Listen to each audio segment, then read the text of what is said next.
Alright, so we're gonna see what is in the throne room, everyone. We're off to a timely start here, and the stats at first glance look pretty abysmal. Let's see if they get something here to help us out. Throne room, everyone. We're off to a timely start here, and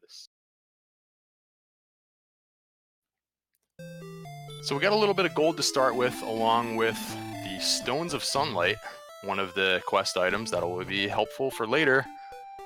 And one of the things you might want to do when you have a strength score of 5 is to find a town. But the other good thing to do is to find a slime. NESCardinality is doing just that. Should be able to take down the slime for 1 experience point, and Ouijawii also has some experience on the board. So when this happens, you may end up forgetting about that gold and you might want to just move on. The hurt spell is available as well, so it could be a quick start, regardless of the stats that they started with. The hurt spell enables our runners to defeat a much wider range of enemies in the early game, so quick first couple of levels for both runners. They're going to stay in this desert region where the scorpions and the skeletons are just right for the hurt spell.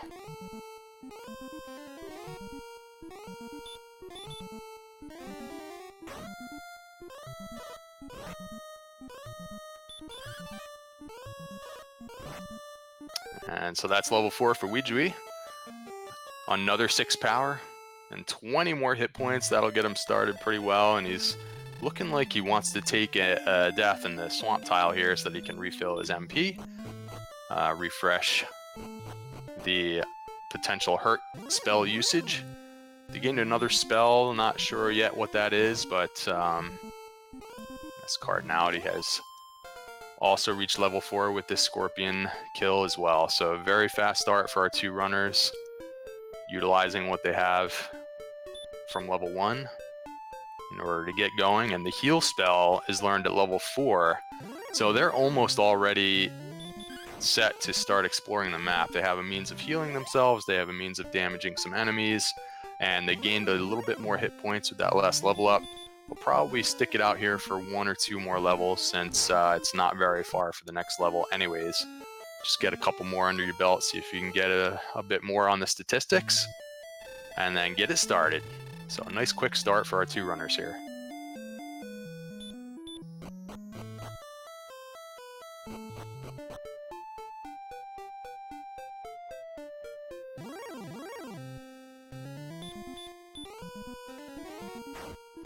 So Ouijawii going ahead and fighting the Drakey, probably just to see how strong he is currently with his melee attacks.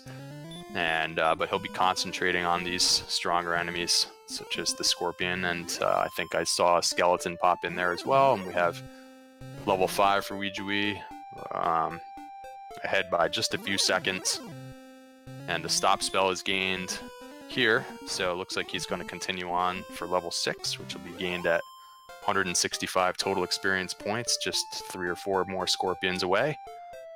NESCardinality right behind reaches level 5 as well. So there's some swamp there to our west. No towns in sight immediately. Both runners on their 2nd or 3rd lives right now, so they've lost a little bit of the gold that they started with, but they do still have some, and they'll continue to gain more as they dispatch more of these intermediate enemies, such as the Warlock here. NESCardinality making use of the heal spell that was learned recently, and we see Sharlock is close by to Tanteagle. So one of the locations that you'll need to know about. Mystery solved there. So we have Poltergeist as well in this region, and not a whole lot of deadly attacks from the enemies. We've seen not so much Hurt More or Dragon Lord Breath coming at them yet, so they're able to do 2 or 3 hurt spells and dispatch of all these enemies, healing up in between as needed. So very little resistance en route to level 6 here. And this skeleton will do it for NESCardinality if he's able to take it down. Sometimes the hurt spell, 2 hurt spells is not enough for the skeleton, so we'll see if he can mop him up with a melee attack here.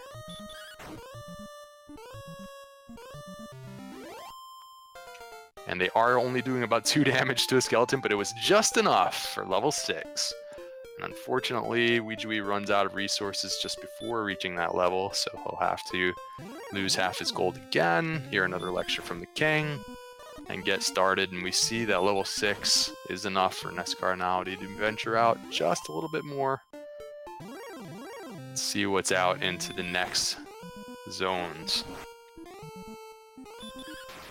What's nice about having a little bit more HP and the hurt spell is that you can potentially fight stronger enemies already, such as the Spectre, the Joel Magi, the Druid Lord, with, you know, a combination of 2 or 3 hurt spells, even though you might not have the strength just yet to physically attack those monsters. So because of that, NESCardinality choosing to explore a little bit further to the west, and we see a town here.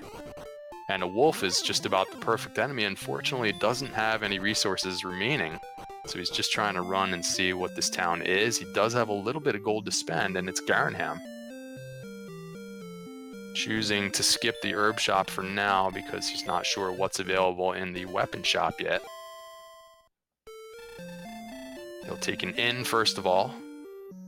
And then we're going to see what's available. If there's an early weapon like a copper sword, you can bet that he'll go with that. And there is. There's also a hand axe, so if a few more of those wolves nearby are defeated, he might upgrade to the hand axe, but right now he'll probably continue to rely on the hurt spell, and the dragon scale purchase will boost up his defense by 2, grab a couple torches, and probably spend the remaining gold on herbs, which will enable him to explore just a little bit further.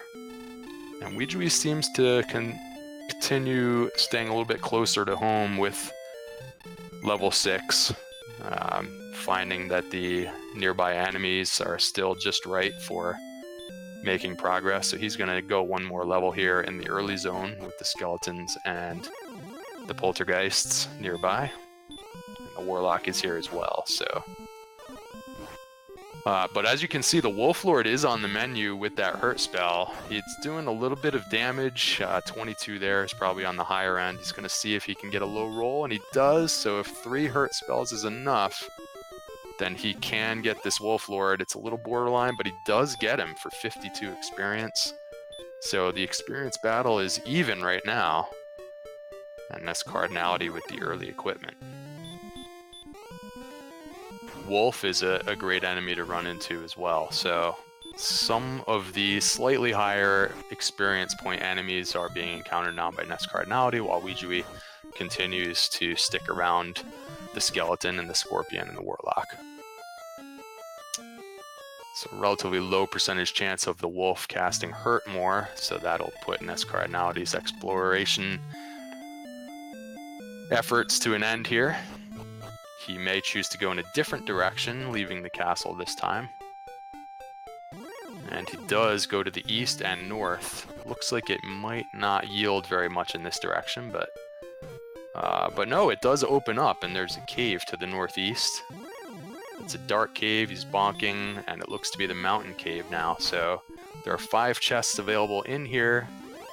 If he can make it there, a potential for an early Erdrick sword, for example, would be one reason to try and get through this cave on an early level here. And the weak enemies in here may enable him to do so. So we'll watch and see what he finds in here while Ouijawii continues with the early grind.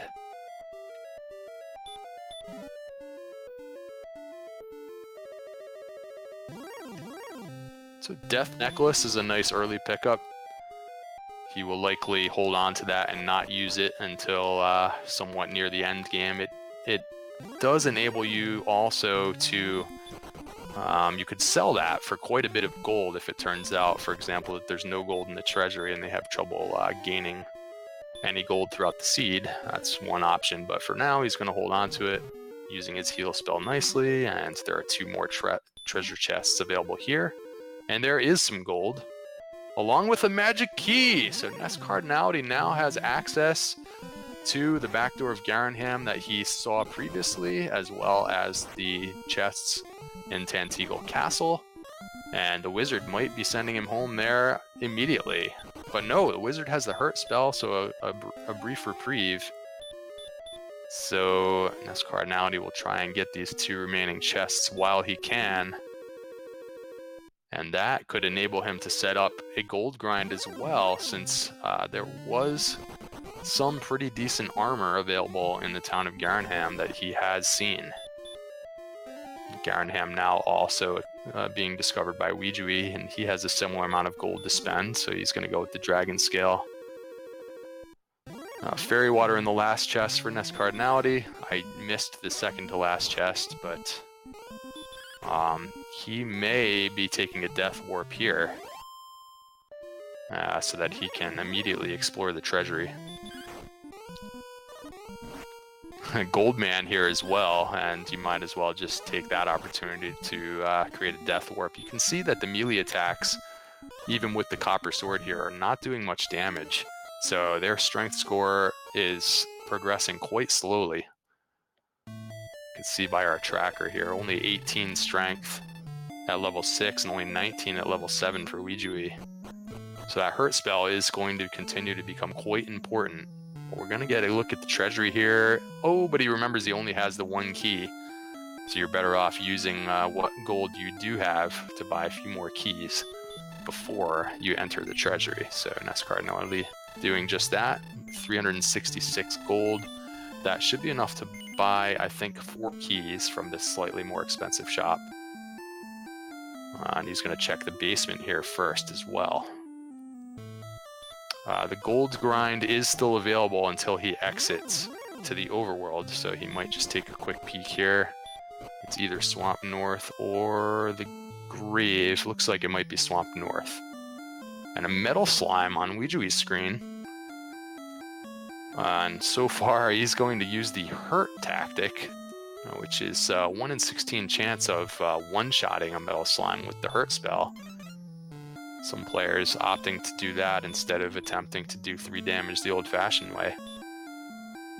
And we will see here, it's not clear exactly what items NESCardinality is finding. Could be an extra torch. I believe this one is a key, so he'll fill up on keys. And so far, no gold available. And still no gold available. And if that's Swamp North in the basement of Tanteagle, unless for some reason that connects directly to the back door of Garrenham and we're on one big continent, which is very rare, there will be no gold grind available. So again, potential to maybe sell that death necklace for some gear at some point in the future if this becomes a slow progression seed here. Particularly if they don't learn heal more or hurt more for quite a while, gold could become a little bit difficult to come by. So another town here for Ouijawii, and he finds Rimuldar, and that it will be his ticket to gaining magic keys. And he does have enough gold to purchase some keys right away. So fast and furious for our 2 runners. NESCardinality does go back to Garrenham because there is a door here with 3 more chests immediately available. Potential to pick up the Erdrick sword in any of these chests.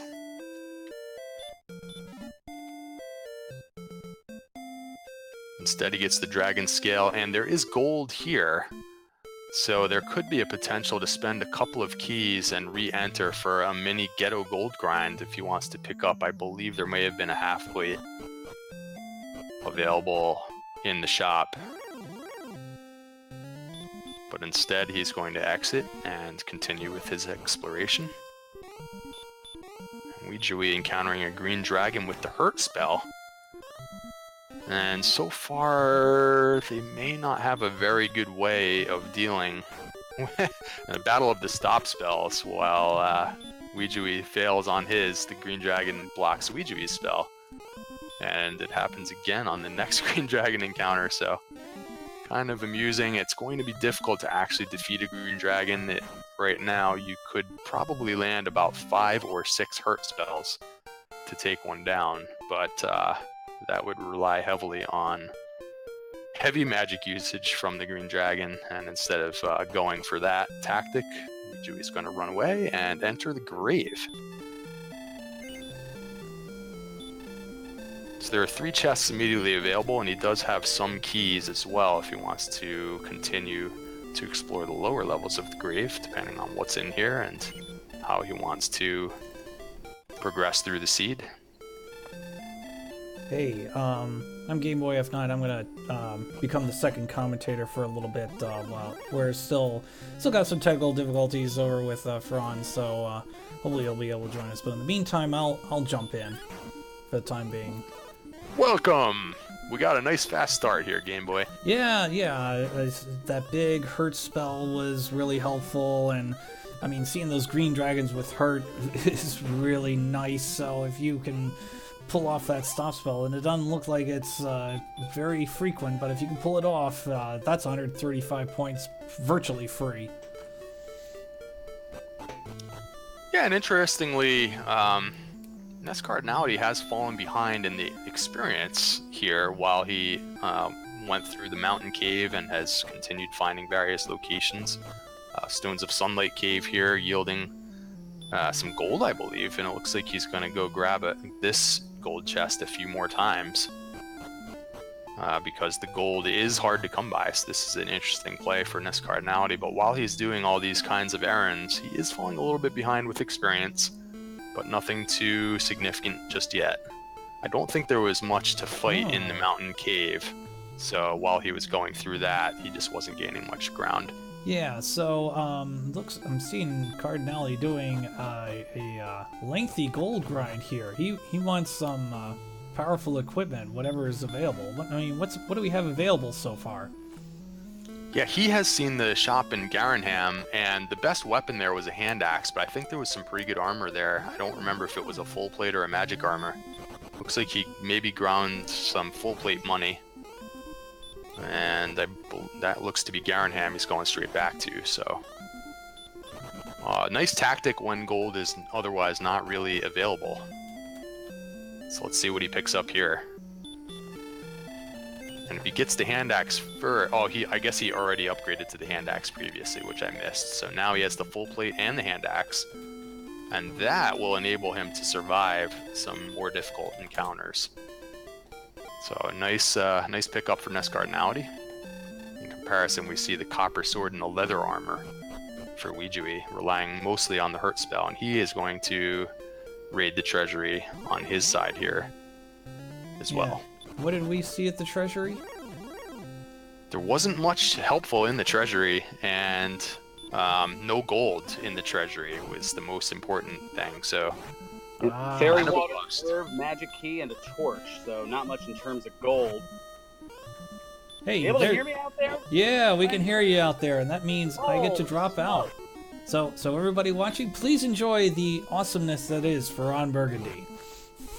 Yeah, as long as technology doesn't cast a hurt more spell on me here.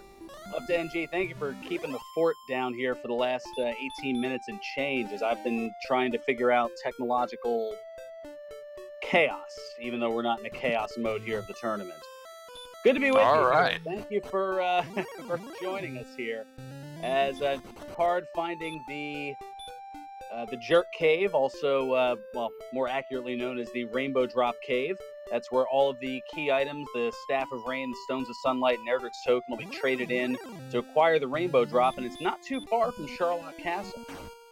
So an interesting path divergence. When NESCardinality checked the basement of Tantegel, he found the Swamp North Cave and opted out, while Ouijawii has found it and is making his way through. So he's going to check out the second continent immediately, assuming he can get past these Druid Lords. This is a nice enemy when you do have the heal spell and the hurt spell. You should be able to outlast an enemy like this for a decent experience. Yeah, usually it goes fairly tolerable, especially with the ability to heal. Both runners at this point, well, they're working on enemies that are around that mid-game point, like a Droll Magi, although this one with Hurtmore, a little much for Card, and that's going to send him back. I actually like what he did there. He attempted with the stop spell. He did block the spell, hoping that it was going to spam the Hurtmore, and it would give him a chance to land a couple of hurt spells for a nice experience. But unfortunately, the Droll Magi went with the melee attack and took him down. So sometimes you just do whatever the percentages say that you should do, and sometimes it just doesn't work out. There's a lot of randomness here in Randomizer, and NESCardinality on the wrong end that time. Most certainly, and this is a rather poignant race for both of our runners here. The winner taking on Silverfire, the 3 seed in the second round of the tournament here. And both with a rather noted history, as I'm sure you'd mentioned early on, regarding their battles back and forth for the world record. As Ouijawii finding out firsthand about that hurt more with the Droll Magi. Both fighting back and forth for the manipulated run of the vanilla version of Dragon Warrior and taking the world record back and forth here. Yeah, I didn't even get into that. I figured you'd cover that. It is interesting. They're quite familiar with each other from that vanilla world record chase, and both are quite talented at the randomizer as well. And they do seem to be encountering a lot of these mid-game enemies that are right in the sweet spot here. The Wolf Lord, the Troll Magi, and the Druid Lord. And the Ouijawii actually did the same thing when he found out the Hurtmore was cast on him. He went with the stop spell immediately, but then it failed. So it does have at least some stop spell resistance. And in that case, the Droll Magi went with the Hurtmore immediately afterwards and took him out. He would have been able to survive a melee attack. So kind of seems like the Droll Magi has been outsmarting both of our runners with the excellent AI that it has. So Ouijawii picking up some big bucks in the Vanilla Stones of Sunlight Cave. And is going to opt to do a little bit of a mini grind here, it looks like. Yeah, so they both know that there's no gold available in the treasury in this seed, and so both runners now have done this, where they're going to pick this chest up a few times and maybe run over to Garenham for that full plate as well. Ouijawii also could upgrade to the hand axe at the same time. So yeah, I expect very similar routing here to what NESCardinality just did a few minutes ago. Yeah, as Ouijawii working on the grind, this gives Card the chance to even the experience differential, which now is only a little over 100, I'd say. Yeah, I believe this is the tablet cave that NESCardinality is deciding to do in the dark, which is quite difficult for most runners, and he's gotten quite good at it. I've seen him do this on his stream in various races before, and he's doing it almost perfectly here. It's almost as if he's using a torch, and he's a few steps away from the chest. And all that for an herb.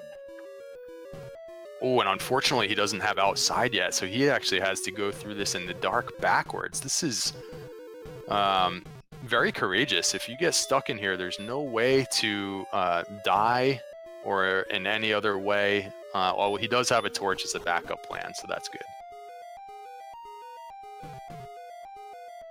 I'm not sure. He seems to be... Okay, there we are. Perfect. So he uses the torch and gets out instead of wasting more time fumbling around in the dark. And immediately encounters the green dragon with the stop spell and the hurt spell.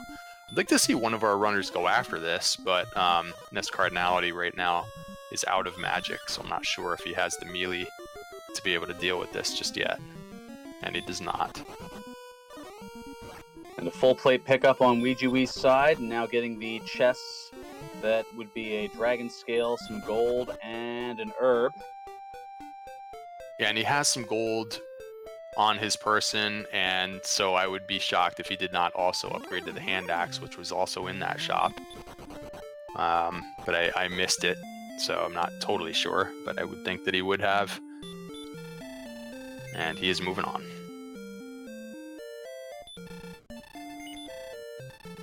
NESCardinality does have a knack for finding the town just in time when he has 4 hit points and 1 magic point at his disposal. And he's got Cantlin now. They do have keys. They could check these coordinates. And there are several shops, item shops, and weapon shops available as well with what little gold they have remaining.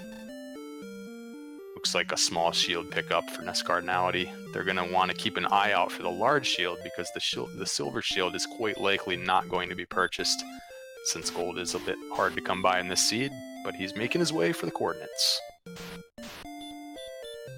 So we shall see what, if anything, is going to be in the overworld search spot, one of 3 search spots in the game, and one of those 3 spots will most definitively have Erdrick's armor, the best armor in the game, and it's not going to be in the overworld as there are no coordinates this seed.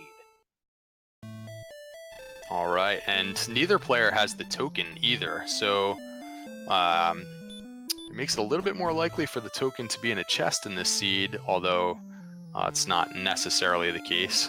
But either the flute or the token will be in a chest. And we certainly shall see, as card now back in Tantagel, and we have level 9 for Ouijawii. 4, 3, 0, and 5. I'm sure Empty Eye's a fan of that hit point gain. Yeah, so now we're into the middle levels, and they still have kind of just the early spells at their disposal. They have been taking advantage of the stop spell when appropriate, as well as the hurt and the heal spells. Looks like a broadsword upgrade for Ouijawii as well now. I don't believe NESCardinality has found this group of towns yet, so...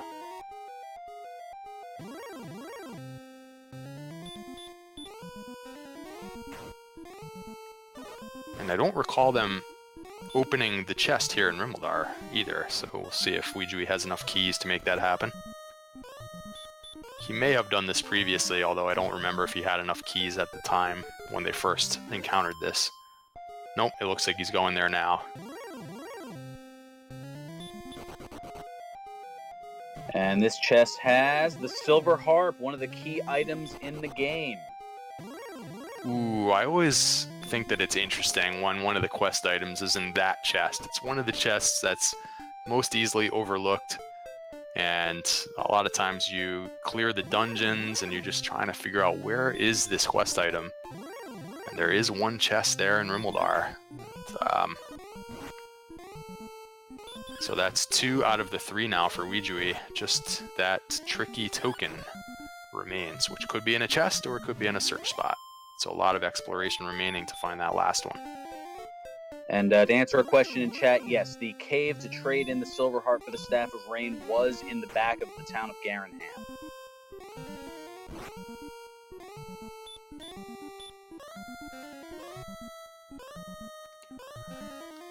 Yeah, and interestingly, NESCardinality has closed the gap a little bit on the experience lead.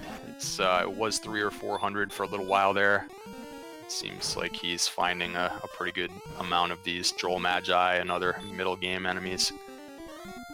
So that experience race starts to become important as we get later into the race here.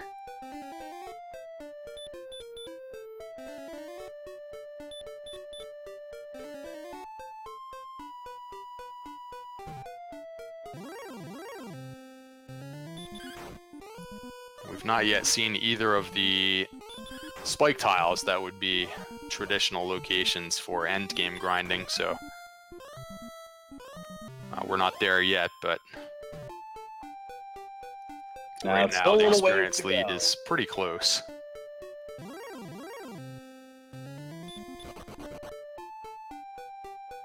So Ouijawii now back into Garenham.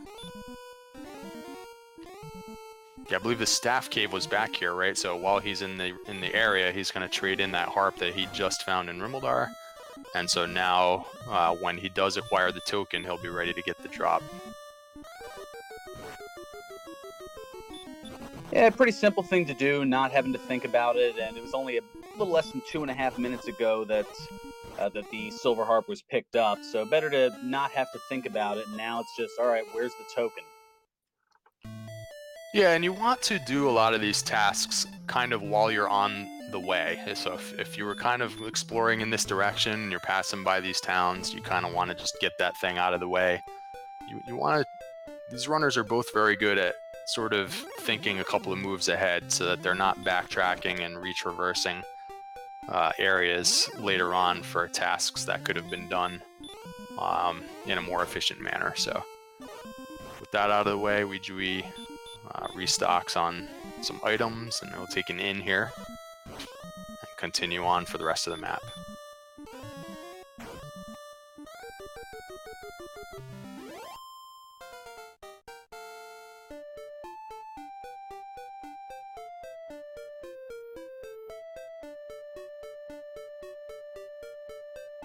And there is level 9 for card, just past the half-hour mark here in this race.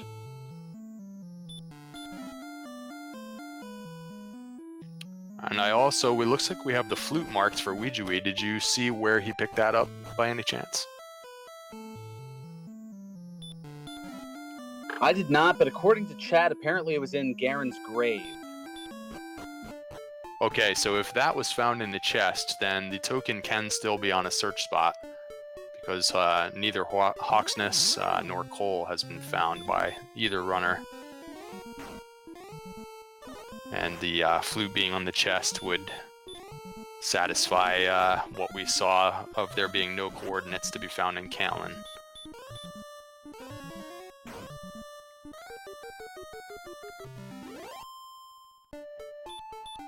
And this is Ouijawii's first trip into the mountain cave. NESCardinality has already cleared this out, and I don't believe there are very good monsters to fight in here. A lot of very weak and very strong monsters, so this is a chance for NESCardinality to close that experience gap a little bit.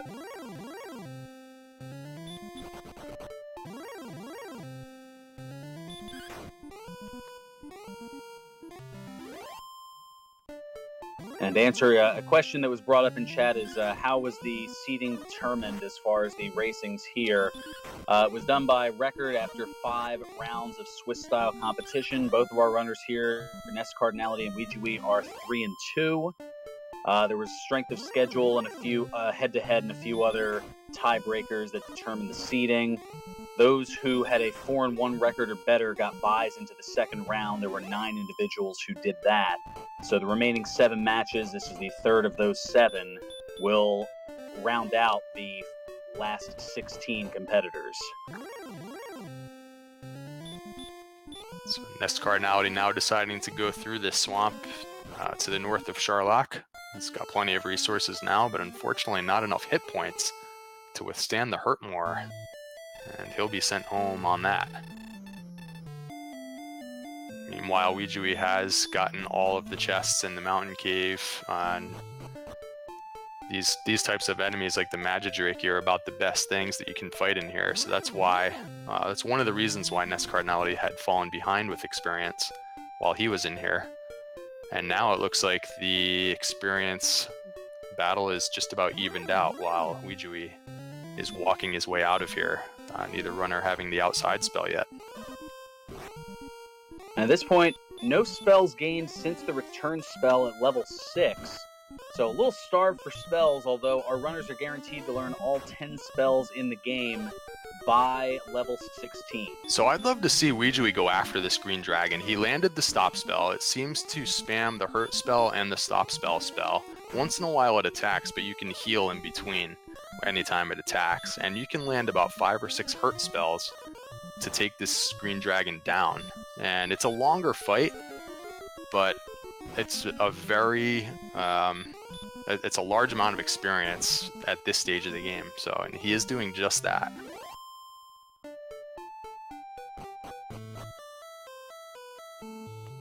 Yeah, at this point, we only have 1,246 experience. You can get a green dragon that gives you a little more than 10% of that just in one kill. Even though it's a lengthy battle, it's certainly worth it and goes well beyond the halfway point to getting to level 10, which is at 1,500 experience. So that was interesting. NESCardinality had seen that Stones of Sunlight cave previously and had ghetto grinded on it for some gold. He passed right by there and decided to walk in there to grab some more gold. So I don't know if he's got something specific in mind, that he wants to maybe get some broadsword money just in case. But he just popped back in there to grab it one more time. He already knew what was in there. So I found that interesting. He went out of his way to do that. So unfortunately, it's in a tough battle with the Rogue Scorpion, and if you die, you lose half of that gold. So But I think he should be able to get him here. This is about the strongest enemy that you can manage with the heal spell and the hurt spell. But about 4 hurt spells should do it for the Rogue Scorpion. He is able to out-heal the damage done. And 70 experience. So with that, NESCardinality takes the experience lead for the first time since very early in the race.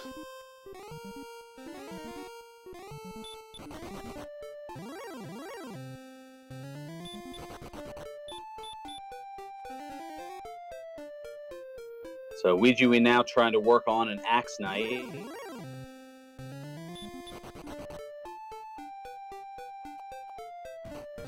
But the resource is a little strong, and that's going to send Ouijawii back at the cost of half of its gold.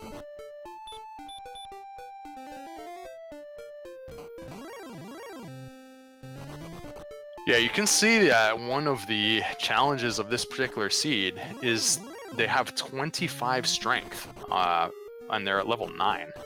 So even though they've both upgraded to some medium equipment, like the hand axe, and I believe Ouijawii may have the broadsword, that's just not a lot of attack power. You have to continue to run from enemies like the wizard that are not susceptible to the hurt spell. So they're a bit limited with what they can fight and what they can survive right now. It is one of the challenges that they're facing. The hit point total is just not that great either. If they happen to find an enemy with Dragon Lord 2 Breath, they don't have enough hit points to survive that at this point. And we're on level 9. It's not like we're on the early levels any longer. So they'll be looking to gain some statistics as quickly as possible. Yeah, the numbers are few and far between, as you see the color scheme there on the agility and MP both showing at orange. That's when you maybe start to contemplate that you're on the move to considering going after the Dragon Lord. White, don't even really think about it. Once they're green, you know that they're in a good spot, but to give you an idea, for the strength to even get into the orange, you have to be at least a minimum of 80. That's 55 strength away. Yeah, so there was another example, the Demon Knight. That's another one that, if you're really strong, you can oftentimes one-shot a Demon Knight. In this case, Ouijawii having to run away. And NESCardinality does pop back into that Stones of Sunlight cave for another pile of gold. And he's making his way back towards the towns. I don't know if he may pass by Garenham here or may take an in-stop. But I think to the southwest, there's a couple of more towns. Not sure if he's seen them yet. But he keeps wanting to grab more gold while he walks past that cave. And I feel like he's got something in mind, maybe the broadsword and the large shield. He wants to be able to afford both of those when he does find them.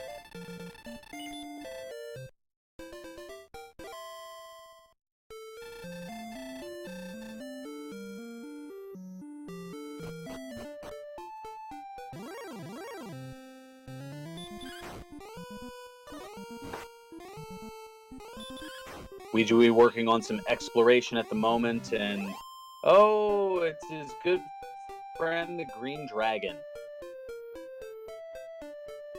Now, I recall Ouijawii being in the grave earlier in the race, but I'm not sure that he ever went to the bottom of the grave, because I think it was kind of on an early level.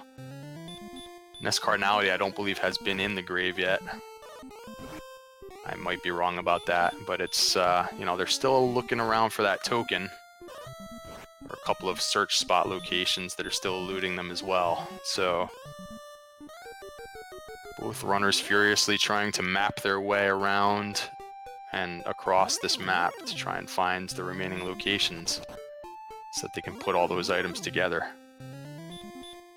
And the main thing at this point, at least in Ouijawii's case, and once Card finds the Silver Harp, which we know is in the town of Rimeldar, they're looking for that token, which it could be in a treasure chest, it could be in one of the 2 yet-to-be noted search spots in either the town of Cole or the town of Hawksnest. But Hawksnest is guarded by an enemy, and they really don't want to do anything about that. No, there's some power finally. 17 power at level 10. Yeah, and NESCardinality is walking in the direction of Rimeldar, so And he's got plenty of money for keys, just in case he's short on keys. So he should be picking up that harp momentarily, unless he gets sniped by something surprising. But here's that pair of towns that we saw Ouijawii, and one of these is Rimular, I'm pretty sure. And we've got a question in chat. What does Erdrick's token do? It is a symbol of the lineage of the warrior family that is Erdrick, and it shows that by birthright you are the hero that will save the land, or something along those lines. So here's that broadsword upgrade. I'm fairly certain that Ouijawii did the same when he was in this town. So I believe they both have the same equipment now. NESCardinality does also have enough gold for a large shield if he happens to find one. I don't believe there's one in this town though. But he's going to be making his way for that silver harp pretty quickly. And we're not that far from where he could go trade that in, so I'd be curious if he's going to backtrack to go trade that in immediately like Ouijawii did, or if he's just going to continue to the southwest and go back to Garenham later on for the staff.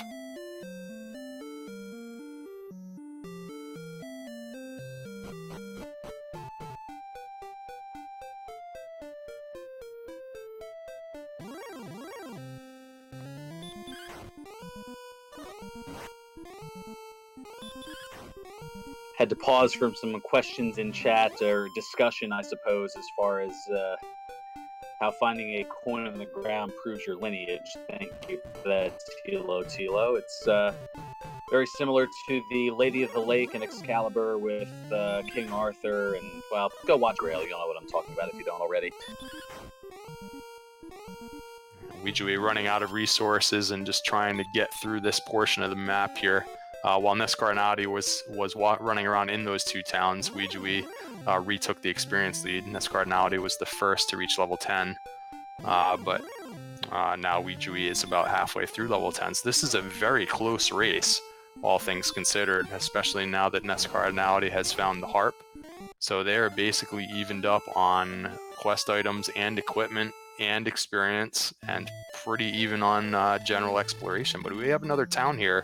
This could be one of the two search spot towns, which could be a big find for Ouijawii. If he can make it there, he's very close to death. Well, we did see that Hawksness was found earlier and just quickly noped on out of it. Yeah, the agility score is not the greatest, so he's having some trouble running from the Rogue Scorpion. He's got a couple of more herbs if he wants to get out of there, but he does make it, and it is coal. And I believe the token could be here, and the armor could be here as well. And there is Erdrick's token.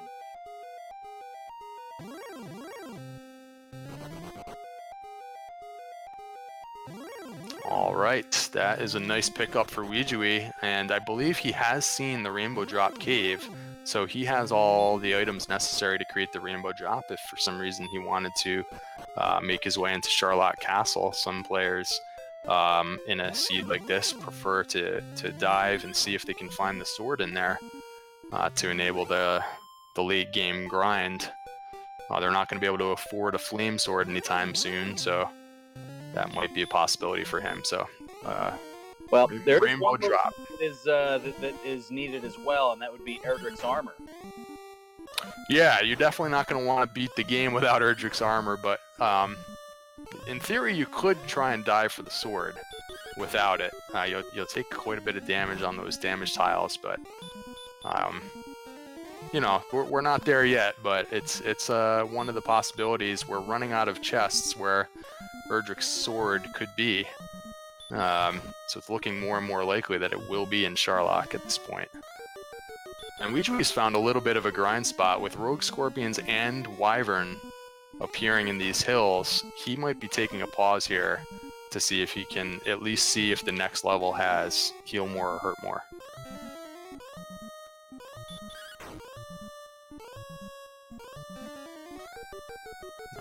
This group of enemies is about the best that he can hope for.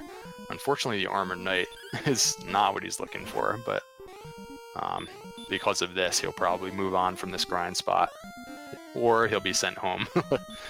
Nope, he makes it. So let's see what he decides to do now about this. Meanwhile, Card taking out a green dragon and closing the experience gap to within 60 once again. Wraith Knight is here as well. So there's 3 very good enemies in this zone. It looks like Ouijawii is just going to deal with the fact that the Armored Knight is here. He's continuing to stay here a bit. So he has manufactured a very small lead again, but it's pretty even with the experience race. This is quite the race we have here. The major difference at this point is Card still has to trade in the Heart for the Staff of Rain and Garenham, and also needs to find Cole to get Erdrick's token, but otherwise, you're right, it's pretty well even up. The equipment is all evened up. So we're seeing the same strategy that Ouijawii used about 10 minutes earlier on the Green Dragon. Land the stop spell, hope that it spams its spells, and then try and land a series of hurt spells. Even with the broadsword, they still only have 62 attack power, which is not really enough to damage a green dragon yet.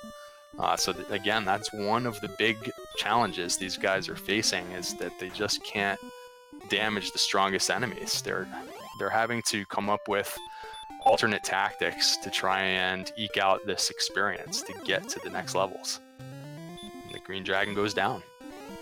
Let's see if he does it again, or if he's decided that that's too long of a fight. Looks like he's setting up to fight this one also.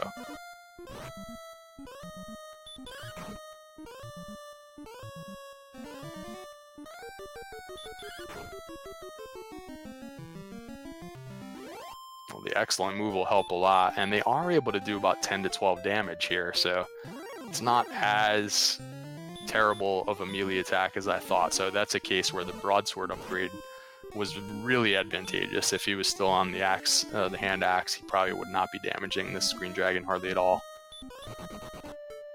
Yeah, their melee attacks at this point with 62 attack power, they could hit a green dragon for as low as 6 and as high as 12 hit points per attack. Yeah, and they can have up into the 70s for hit points, so it would take quite a lot of attacks. But you know, if they are spamming some weak spells and you can land the stop spell and you can heal in between, he has decided that it is worth going through these longer battles for 130 plus experience per kill. And this one here will yield level 11 if he can get him.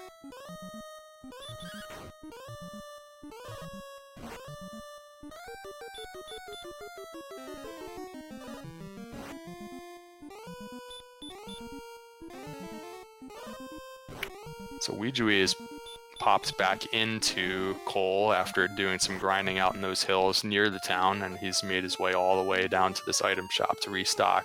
So that town was not in a very convenient location. It was way off to the west in an area that could be missed, and so NESCardinality still needs to find that town. It's required because the token was there.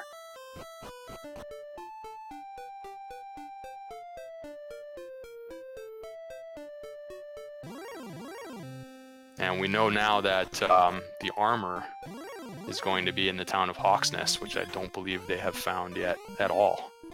And right now, it would be pretty tough for them to defeat any of the Guardians. Yeah, with no way to heal all of the hit points, granted it's all 61, which is not even enough to take a Dragon Lord Breath attack if there is one. Yeah, Card did find it, but immediately noped on out of there. Yep, understandable. And that's why he's been trying to go after enemies like this green dragon. He wants level 11. If you can gain the heal more spell or the hurt more spell or a whole bunch of power, all of a sudden you might be able to take on a Hawksnest Guardian. So unfortunately the green dragon not going with the spells this time, and multiple melee attacks will put NESCardinality back to the castle. That's pretty unfortunate because it seems like it casts spells most of the time. That time it just happened to double up on the melee attacks. Ooh, and level 11 for Ouijawii and some pretty nice stats there. This is interesting that Ness has gone back into the treasury. It was just like a torch and a fairy water available in there, so I'm not sure exactly what he wanted in there, but takes a few seconds to do that, and he's going to make his way back through Swamp Cave. I think he was maybe trying to, just in case, no, I'm not sure. It almost seemed like he was doing that to set up a potential grind, but he already knows what's in the back of Garanham, so this can't connect to Garanham. And yeah, so looks like he's going to make his way through to the second continent at any rate. My guess is, I mean, since all those items are fairly useful items, even though they're not ideal, maybe it was just a matter of a little bit of restocking. I mean, you had a fairy water, an herb, a magic key, and a torch, so it wasn't like a key was wasted as he was able to get a replacement key. But all right, pick up an herb, pick up a torch, pick up fairy water, a little less time at a shop perhaps. And now both runners have reached level 11 with some reasonable stat gains. They have been in the low 70s for HP now, so majority of the time, if you're full, you can now withstand a Dragon Lord Breath attack, which I believe does 66 to 72 damage. Or 65 to 72, something like that. So something like that. They're just getting there now with some of these stats. 45 strength at level 11 is pretty low. That could mean that we may be in for a longer grind at the end, but you never know. You could get a lot of any one stat all in one shot as well. So, and he's continuing to go after these green dragons even though he has failed a couple of these fights. It's just, I think he thinks that the experience gained is just too valuable to pass this up. So, yet another green dragon fight for NESCardinality, and Ouijawii continues exploring this section of the map here. Not sure if he's been in this cave or not. There's not too many more caves left for them to find, in fact. Now, from everything that I've seen, as far as what's been uncovered, I know that Garen's grave was explored and the fairy flute was in there. But deep in the grave, I'm not sure if that was noted, and perhaps that's where Ouijawii is going back to here. I wonder if this is the tablet cave that Ness saw earlier. No, yeah, oh, here it is. Yeah. Okay. And NESCardinality has found coal in that little section way off to the west, so this will even up the item count. So we continue to have quite a close race because it's going to take Ouijawii a little bit of time to get a fruitless chest here. They still don't have outside, so he was unable to save time with respect to NESCardinality's routing. They both had to walk all the way in and out and all the way out to check that chest. They are still looking for the sword, so that's why they continue to open the chests even though they have all the items necessary for the drop.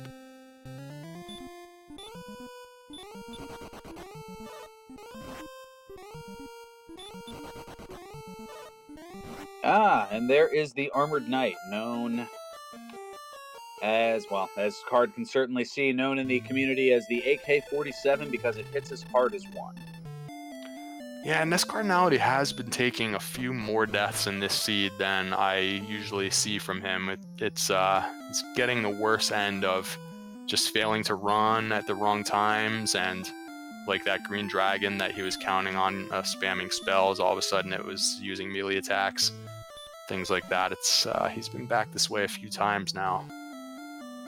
And it's doing the same thing, taking a few extra seconds to raid the treasury for some smaller items. Perhaps using the fairy waters because I believe they don't yet have repel, so he knows there's a fairy water in that treasury.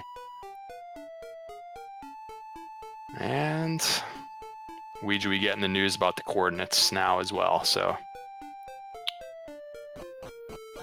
now he knows for sure that the armor is in Hawksness because he's already been to Cole and there's no coordinates.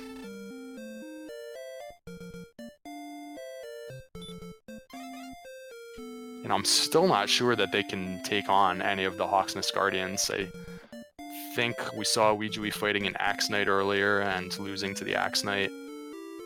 I don't think a green dragon is allowed to be on a spike tile, so Yeah, right now NESCardinality is going to trade in for his staff, so everything's evened up equipment-wise and item-wise.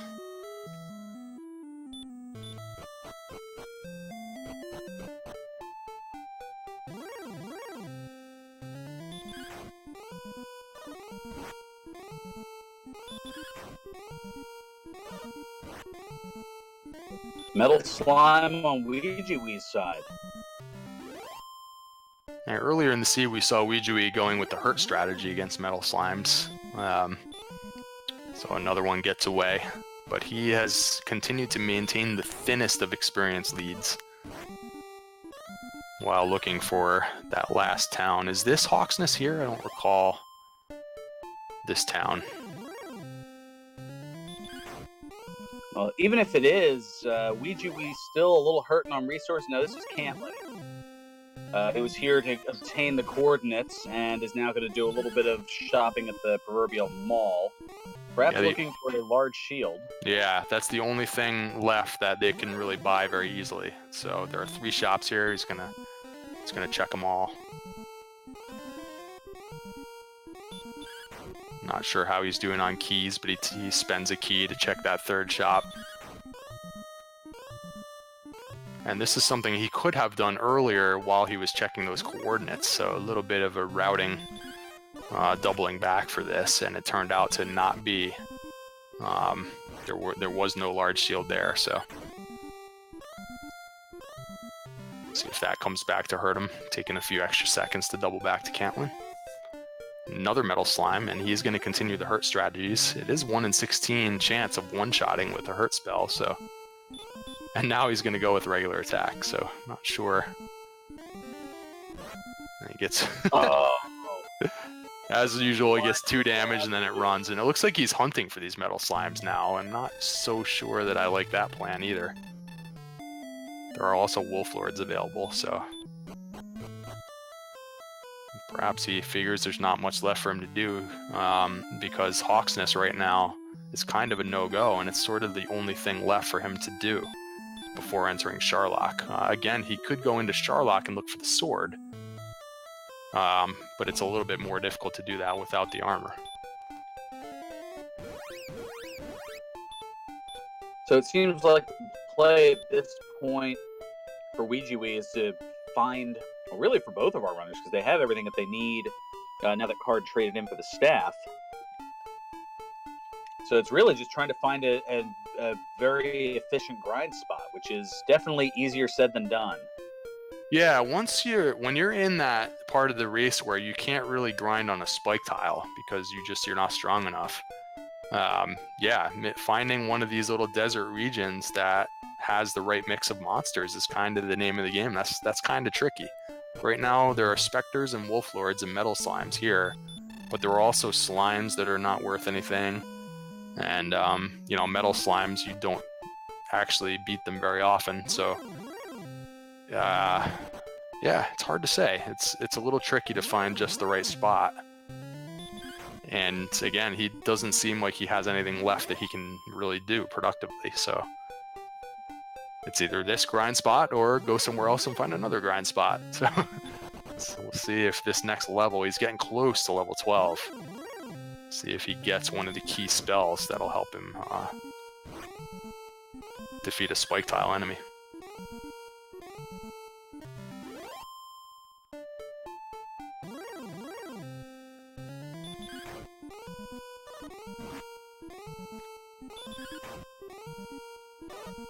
Despite some of these death setbacks that NESCardinality's gone through, he is not far behind with experience, and he's very good at mapping his way through a seed, so you can tell that he is going someplace new each time he strikes out on his adventures, and he doesn't have too many more locations to find now either. He has already traded in for the rainbow drop, so that task is out of the way on NESCardinality's side. Neither runner having found a large shield yet, but besides that, there's not much left to do. Ness has re-entered the grave, Unless he never found the grave previously, but I thought that he had been in here before. Perhaps maybe he never made it to the bottom, though. And so maybe... I don't even know if he made it to the first 3. I know Ouijawii did, is now Ouijawii getting to level 12. 4, 8, 16, and 7, the totals there. And no spells? Correct. Yeah, that's going to continue to make it difficult. Only 69 attack power. He's got a little more HP now, so he could withstand, you know, a couple of attacks from, let's say, an Axe Knight, but it is going to be hard to beat a spike tile enemy right now. Maybe he's making his way into Sharlock. Nope, he's passing it by. We still have to get the rainbow drop. And NESCardinality makes it to those 3 chests, and I would think that he will continue and get the last 2 chests now that they're strong enough to traverse these dungeons, and he likes to get all the chests out of the way so that he can be sure that the sword is in Sharlock. Doesn't want to leave that up to chance when it comes to the end of the game, so he'll be diving this. All he's looking for is the sword, but he will do it. And we know that as far as the treasure chests that are not in Sharlock, the 2 deep in the grave are the only 2 that have yet to have been searched. So as far as finding Erdrick's sword, there is now a 1 in 9 chance as far as the different treasure chests. Yeah, and the fighter's ring will also be in one of those chests. That's 2 more attack power. They desperately need attack power at this point. And Ouijawii does make his way back to the drop cave, so all evened up once again. It's a very close race we have here. And the torch midway into the grave, so will the Erdrick's sword be deep in the grave, or will it be in Sharlock? So now, are we sure that Ouijawii never went down here? Because he's acting as if he's got nothing left to do. He could be doing the same thing that NESCardinality's doing and checking these bottom 2 chests, you know, while he still needs more experience.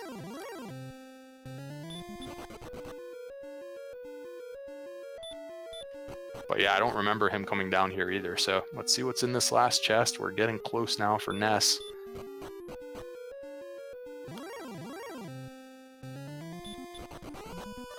I saw a whole lot of red on Ouijawii's side a minute ago, while the screen kind of paused right on the frame on the death animation. So he's back at the castle. Cursed That belt. is a cursed belt.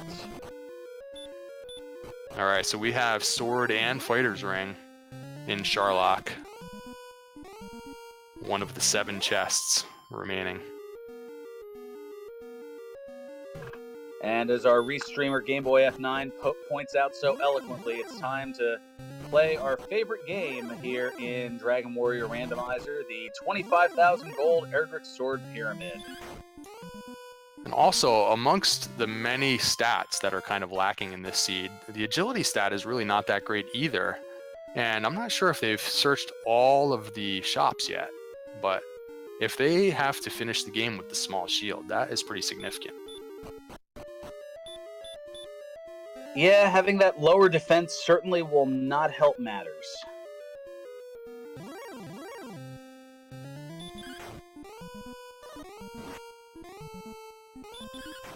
Oh wow, the guess is coming in fast and furious here. I'm going to have to try to keep track of them as best I can. Where among these 7 treasure chests you think that it'll be? Will it be in the bottom 3, the lower left, lower middle, or lower right, the middle left, middle right, the upper chest, or in the vanilla location, also known as the judges table? Yeah, and we're just over an hour into this seed now, and they still have a ways to go. And I gotta say that this seed, these are 2 really good runners. They're making this look easier than it otherwise might be. We've had a slow spell learning progression and a slow stat progression, and a couple of nasty enemies out there. That has the makings for a slow seed. So only an hour in, and they are getting, you know, they've rounded everything up and they're nearly ready to go. But this This is not an easy seed. They're making it look easier than it really is. Well, we are in the bracket stages now. It is anything but easy, and these runners are certainly going to earn their way to each progressive round.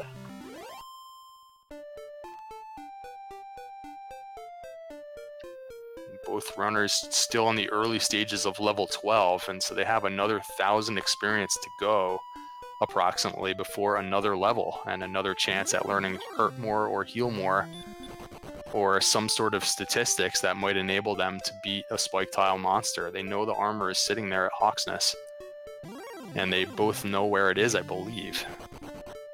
So somehow they've got to get another 1,000 experience. There's not much left to do besides that, unless they want to try and go for an early sword dive. But it's a little tough to do that without heal more and hurt more as well. And looks like NESCardinality is going to at least see what's here.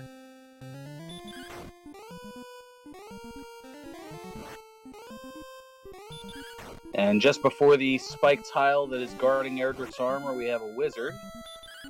So he must know that the wizards use the hurt spell, because doing 9 or 10 damage to a wizard is not really the greatest situation, but he's going after it anyways. Unfortunately, it also has heal. So now the stop spell comes out, and it does land. And so this enables NESCardinality to cast his own heal spell anytime the wizard does a melee attack on him. And then he can whittle him down while the wizard is fruitlessly casting its own spells, its own blocked spells. So he should be able to get it. And down he goes.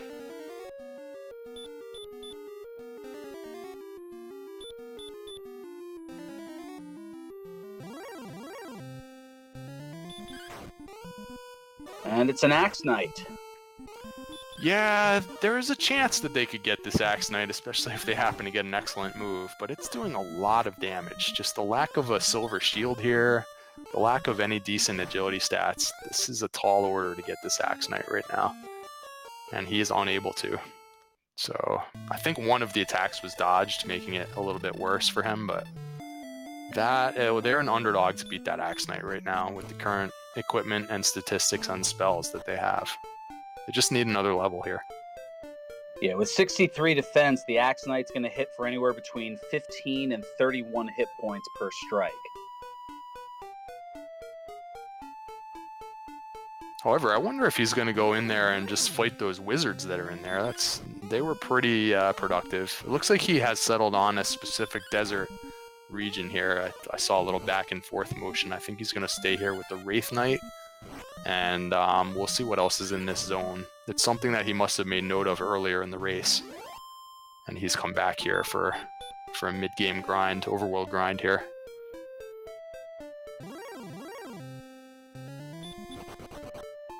So this is similar to what we saw Ouijawii doing in a couple of other good spots. He tried the hills over by Cole, and he had another desert region in mind. It wasn't this desert, it was a different one. The Goldman's not what he wants to see, but there may be 2 or 3 other pretty good mid-game enemies here, including the Wizard, which he has decided that he can beat. So if you have the Wizard and the Wraith Knight, maybe something else reasonable, then all of a sudden you have yourself your grind for level 13, and both runners really have nothing left to do. I'm assuming Ouijawii is diving in the grave now as well. That's kind of his last task as well.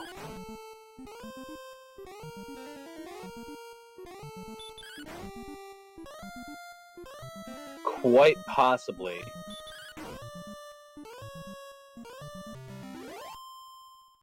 But interestingly enough, the starvation of spells, that seems to be the story of this seed here, as I believe the same 4 spells that they had gotten back at level 6, they still have here by 12.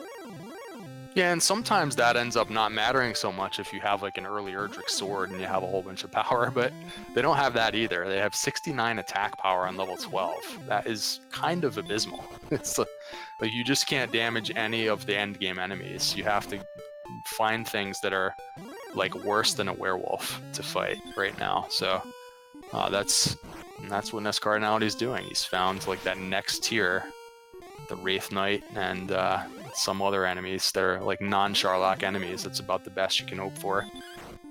And he's doing it pretty efficiently. I think he has just retaken the experience lead again. It's gone back and forth. Oh no, still just slightly behind Ouijawii, but it's gone back and forth. Very close race.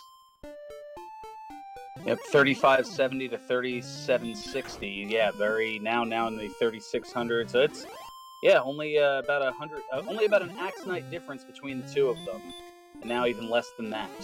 Yeah, and Ouijawii is moments away from finding the very last chest in the game for him, and at that point they will both be doing one of these grinds and starting off virtually even on experience going into the grind phase. So this is making it up to be a photo finish.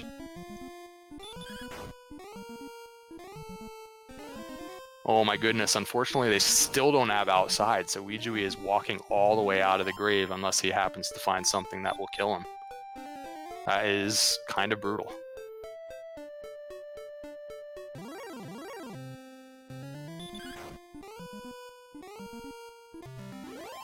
I kind of wonder if this is why he didn't want to do this dive for a little while, like just because it's such a big walk to do this, to check these last two chests. But he's now all the way back up to the top floor. Here's a wizard. You could take a death warp here, but the wizard is something that he could beat for good experience, so he'll go ahead and do that. And NESCardinality has taken the lead. Super close though. Wow.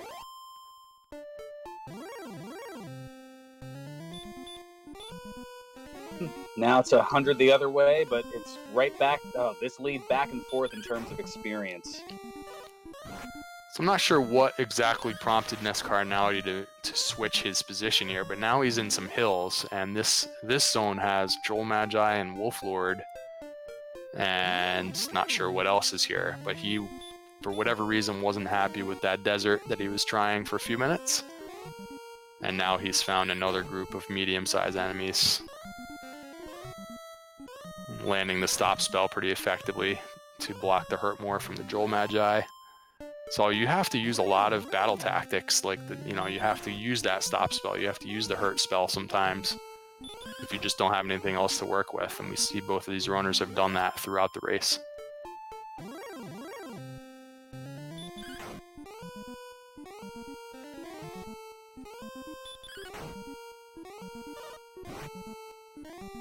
Very close to level 13 now. For both runners, in fact. Yep, the target number 4,125 to get to level 13.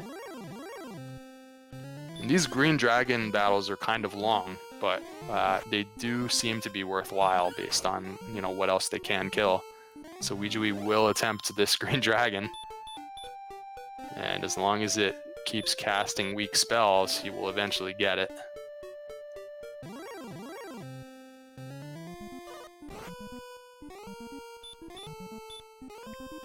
One experience point away is NESCardinality? My goodness.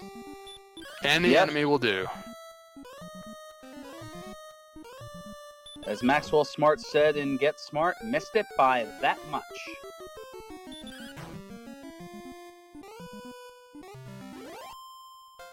Look at this race, 41-14 to 41-24.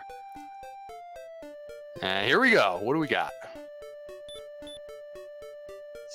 6-0-24-7 and a new spell. Yep, there it is. Heal more at least. It's not hurt more, but it does open some things up. You can fight spike tile enemies with the heal more spell. That's a big pickup for NESCardinality, so he's immediately healing up, and I think he's going to go for Hawksness now. And he may end up staying with that Axe Knight in Hawksness, even though he doesn't have the Hurt More spell yet. With Heal More, he can pretty much guarantee victory against an Axe Knight now.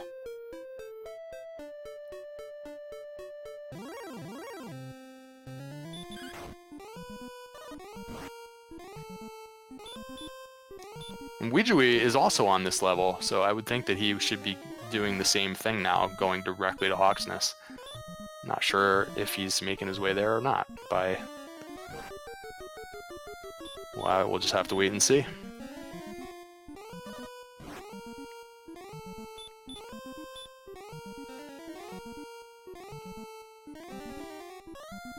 It looks like level 13 garnering the spells of Radiant, Heal More, and Repel.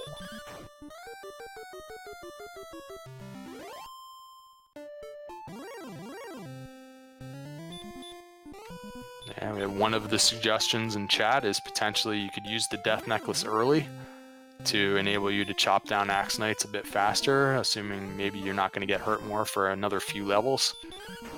That is a gamble. You'd have to know exactly where Bruckenary is, just in case you never gain any more hit points. And I'm not sure if I can remember how convenient Bruckenary is. But, yeah, that's one of the many potential strategies.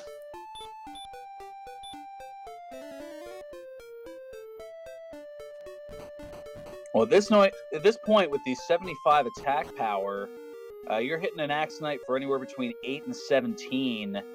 On average, it's going to take you 5 hits to knock down an Axe Knight.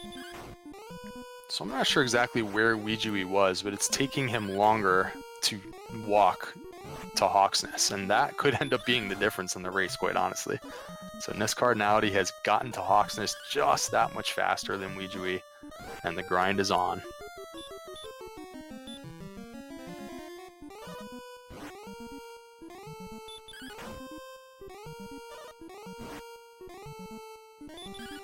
$10 damage at a time with the broadsword and the low attack power. We're going for this Axe Knight. And now we're going to search. There's the armor.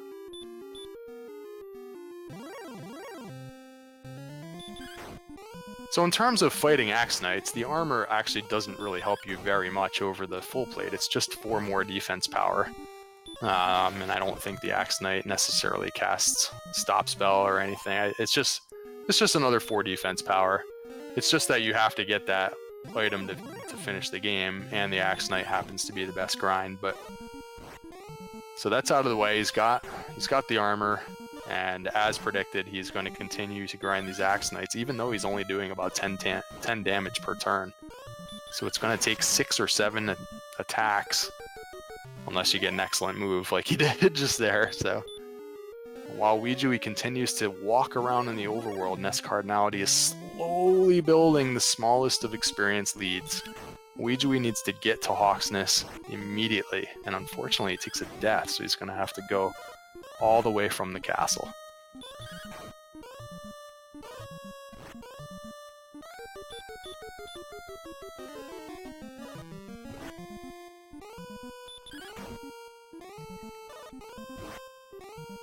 BTs, that is a very excellent question regarding the luck with the critical hits.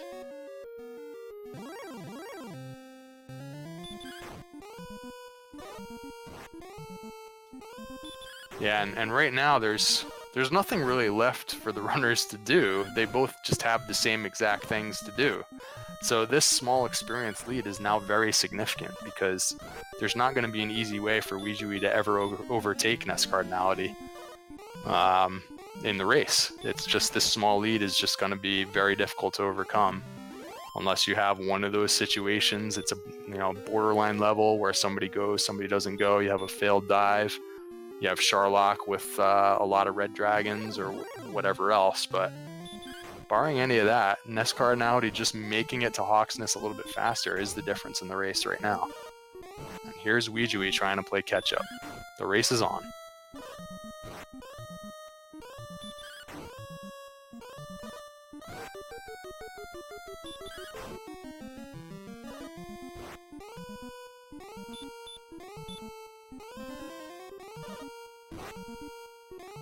And as our runners are working on their respective grinds, in Ouijawii's case, trying to take out the Axe Knight to acquire the Erdrick's armor, don't forget that in just a little over an hour from now is the second half of our tournament doubleheader tonight, as the 22-seed Jake Hoper takes on 11-seeded Azrael Ravenheart.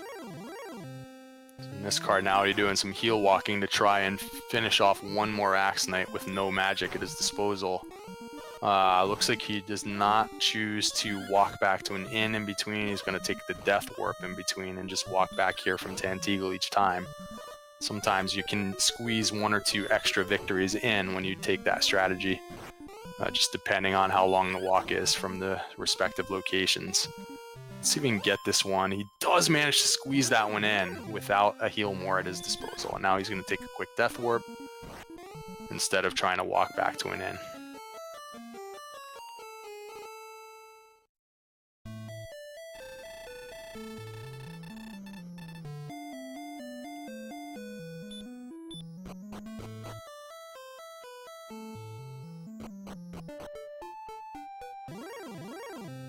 I couldn't remember if Repel was learned. It looked like he almost was going to take that same strategy of quickly jumping in there to grab that fairy water so that he could repel these slimes that he's running into right now, but then he took a turn and decided against it, and he's going without any kind of repel.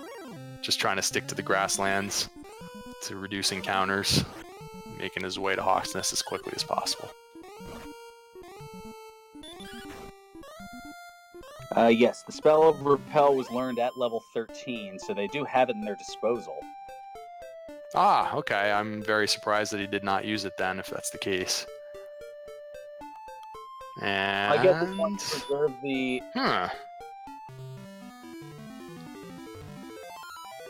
Could have a sword dive here. If it's several more levels in your belief system here to get to go time, it makes some sense to get the sword so that you can chop down that Axe Knight faster.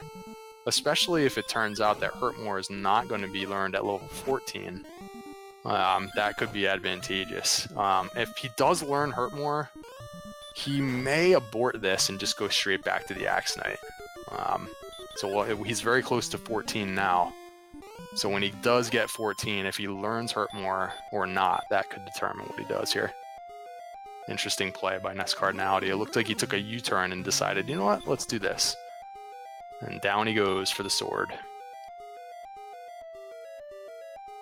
This could be the pivotal moment right here.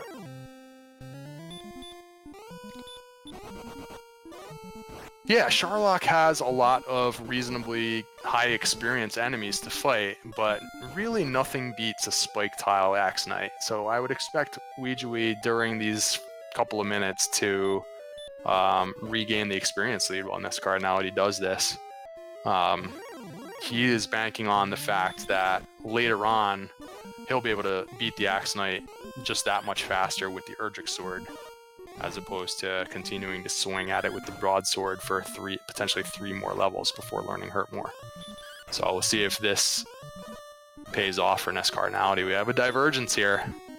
We'll see which strategy turns out to be better. Well, the difference with that additional 20 attack power, you're hitting for anywhere between 13 to 27 as opposed to 8 to 17. So that is ginormous. And now, look at that. In stereo, both runners getting to level 14. Oh, and it is Hurt More, and I'm wondering if NESCardinality is going to abort and go back to Hawksnest. So far, he is not doing it, though.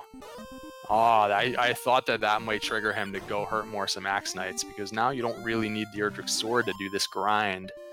Ooh, this is interesting here. What is going to happen? They gained almost no attack power with that level up, but they do have the Hurt More spell now. The Axe Knights can often be one-shot with the Hurt More, so NESCardinality not aborting, and he's not that far down. He's on that diamond-shaped floor right now. He is just going to continue and go for the sword. I'm surprised. I thought he would abort if he learned Hurt More. I guess he figures at this point he's pot committed. So, well, I'm using a poker term, but he's already into the castle so far. May as well just keep on going, get the sword, and then make that.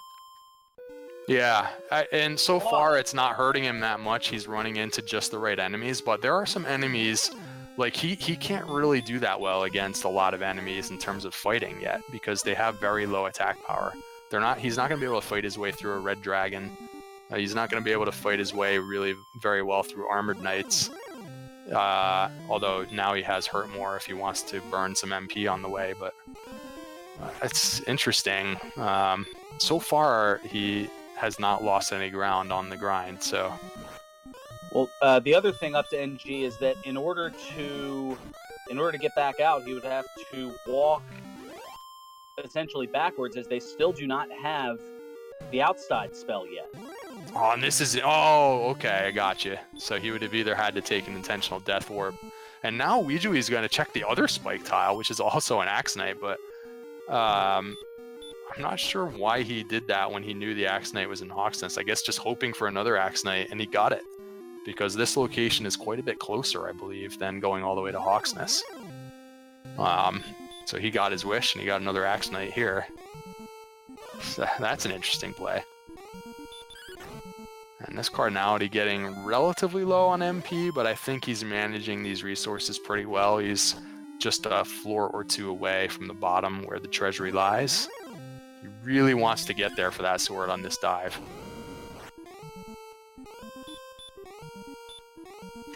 DL2 breath from the Stone Man makes that not the greatest enemy to fight. And he does opt for the sleep run. The Hurtmore doesn't work that well in a Stone Man, and again, they don't have a whole lot of attack power, and Stone Men have very high HP.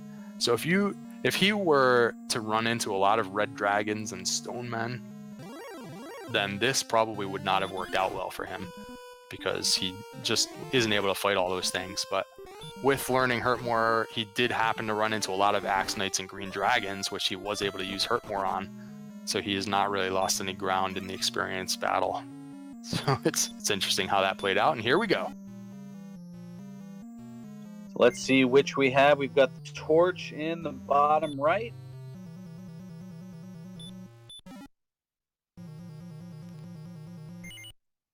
We have the wings in bottom middle. Fighter's ring in the bottom left. That's going to add 2 attack to the total once that's put on. And that's going to be put on practically immediately. Erdrick's sword in the middle left. And no outside spell, which he was hunting for immediately. So now he might go check the mini-boss spike tile and maybe take a death warp on that particular enemy. Or just any enemy he runs into, he might death warp as well, depending on if he wants the experience or not. But making his way to the mini-boss now. And if that happens to be a grindable enemy, he might stay there for as long as possible.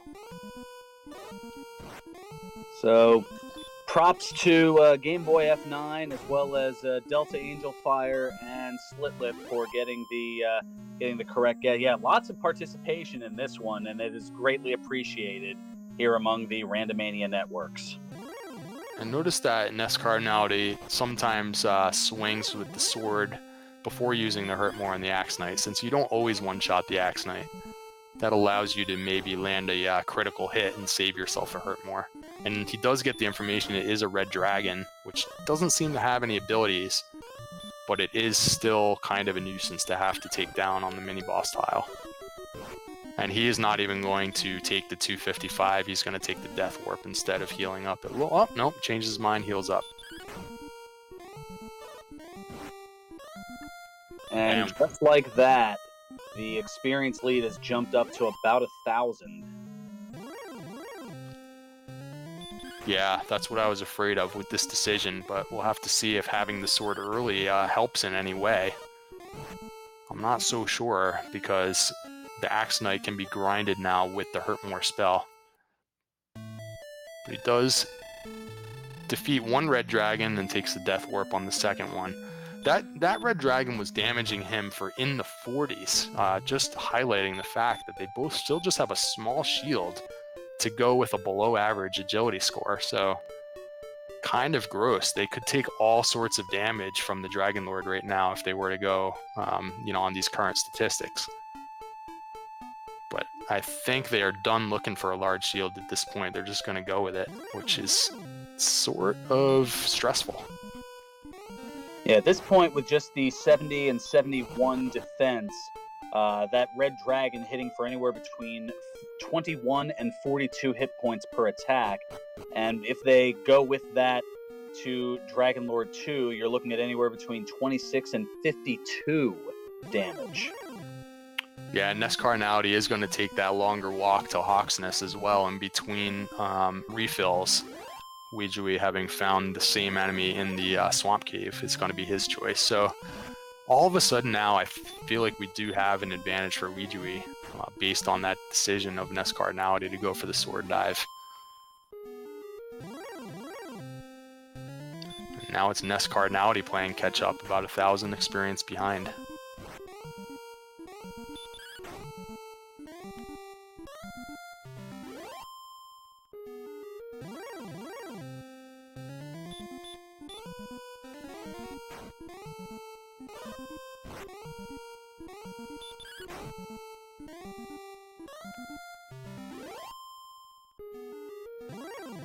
So lots of Axe Knight corpses in our future. Ouijawii already up to 15, and he has, let's see, it looks like he didn't gain any HP on that level, so Death Necklace still out of range, but has a whole lot more MP to work with. And really, they're not even close to being there for strength, so probably the very most important stat that they're going to want on the next level is strength. Yeah, only 64 strength. I mean, there's not much that they'll be able to do here, at least yet, for the Dragon Lord. So some people are thinking maybe a 17, 18 level. I mean, it's hard to say. Or at level 16, there could be a nice 20 strength gain, and all of a sudden, maybe you think about it. Yeah, and the relatively low agility and defense is somewhat of a concern sometimes, but the game is beatable with low statistics in those areas. And NESCardinality does have the knowledge that the Sharlock dive really is not very tough. I don't know if he ran into any red dragons except the mini boss, and the other enemies that he was finding are relatively easier to run from. So the low agility is probably not going to matter a whole lot. The low defense score is a little troubling, but mainly what they're going to want to see is strength. And there's a question in chat explaining why Hurt More doesn't work on the Red Dragon. Every enemy in the game has a set resistance to the sleep spell, the stop spell, and the spell of Hurt or Hurt More. And the Red Dragon, well, it has, at least in terms of sleep and the Hurt or Hurt More spells, a 15 out of 16 resistance. So you're only looking to hit maybe about 6% of the time on that.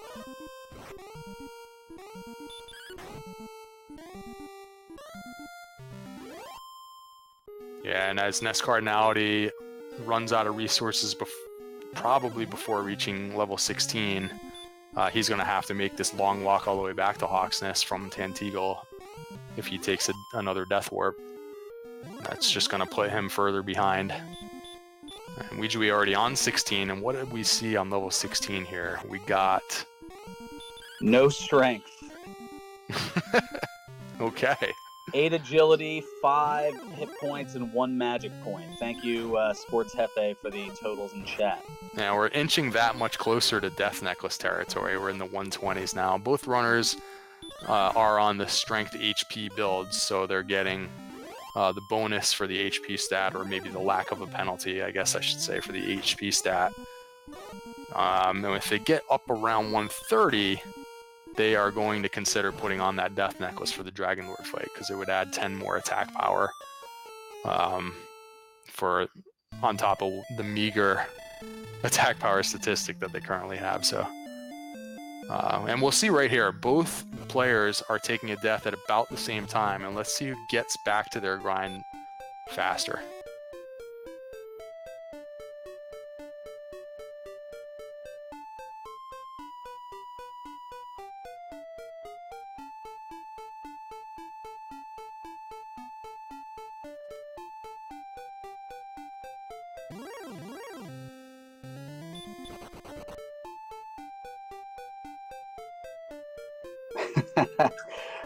Jake Coper, yes, synchronized death's one of the less popular Olympic sports. That is very accurate. So you can see that Ouijawii exited the throne room 5 or 10 seconds after NESCardinality and got to his spike tile a good 10 to 15 seconds before NESCardinality. I did not have to traverse the overworld, didn't have to use the repel spell, didn't have to run into stronger enemies on the overworld. And that was a pretty good walk Ness had. He only ran into 1 or 2 enemies on the overworld, but still, it's just a slower walk. So that was interesting that Ouijawii happened to find this this swamp spike tile here. He went ahead and checked it after already taking one cycle through on the Hawksness Axe Knight. He said, you know what, let's see what's at the swamp spike tile. So that's another small advantage Ouijawii has. It's that in-between period where they're just trying to get back to the grind. It's a little bit faster for Ouijawii. And already that experience lead jumping out to about 1,200. And the target number for Card to get to level 16, well, he just hit it at 9750 and is going to get to level 16. Meanwhile, Ouijawii looking to get to 12,000 for level 17.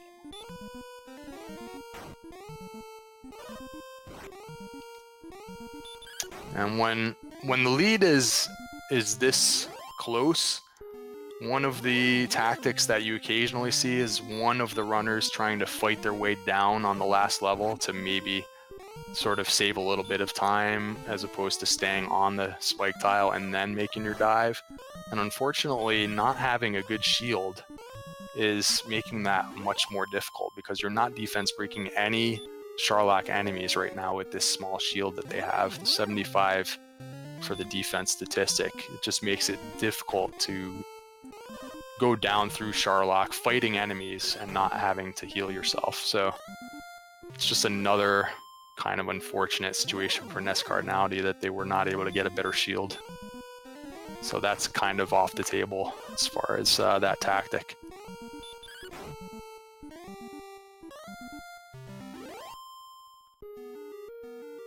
Yeah, their current defense, I mean, they're getting a hurt and put on them just by plain old knights, let alone axe knights or armored knights that they would see in the castle.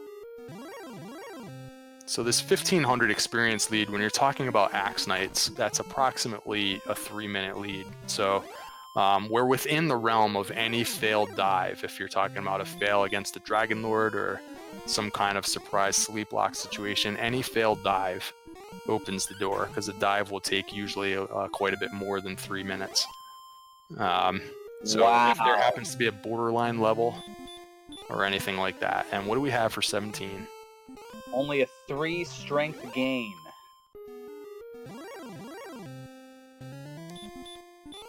Yeah. So, and we're getting close now to being able to use the death necklace. In fact, if it made the difference right now, I bet you Ouijawii would go for it. It would put him down to maybe 95 or 96 hit points. And these runners are capable of winning at that hit point total. So we're in the realm now of using the death necklace. So let's see, when NESCardinality gets there, we'll be at 107 for attack power, and then the death necklace puts you up to 117. So that's still not enough, but it's getting closer now that the death necklace is in play. And what I was saying before is if we have one of those situations where you feel compelled to go on a very borderline level, that is one of the ways that the door could be opened if one player fails on that level and the other player gets through. Because only one failed dive is more than enough with this lead. It's only a 2 or 3 minute lead here.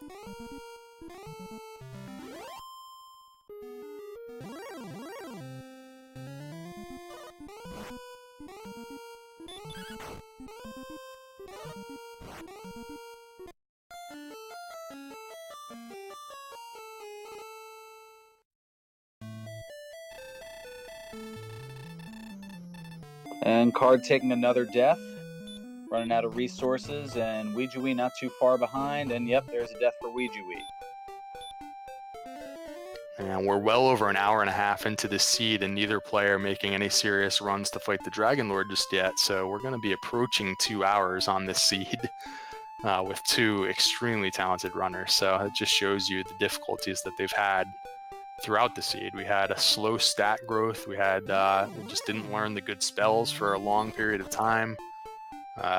They didn't gain enough strength to be able to hit anything significant. They had to consistently use hurt spells and stop spells to fight medium strength enemies, and they had to continue to run from strong enemies. So a lot of challenges throughout the seed.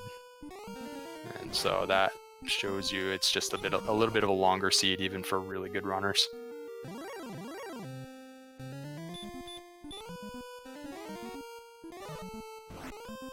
And the victor of this race next week will take on the 3-seeded Silver Fire. So no real reward in terms of that. All of these races are going to be challenges, and I mean from 1 to 23, like all of these runners are so capable. Yeah, the only upset that's going to occur really is just in seeding number alone, but in terms of the talent level, I mean it's pretty much right in line across the board, top to bottom.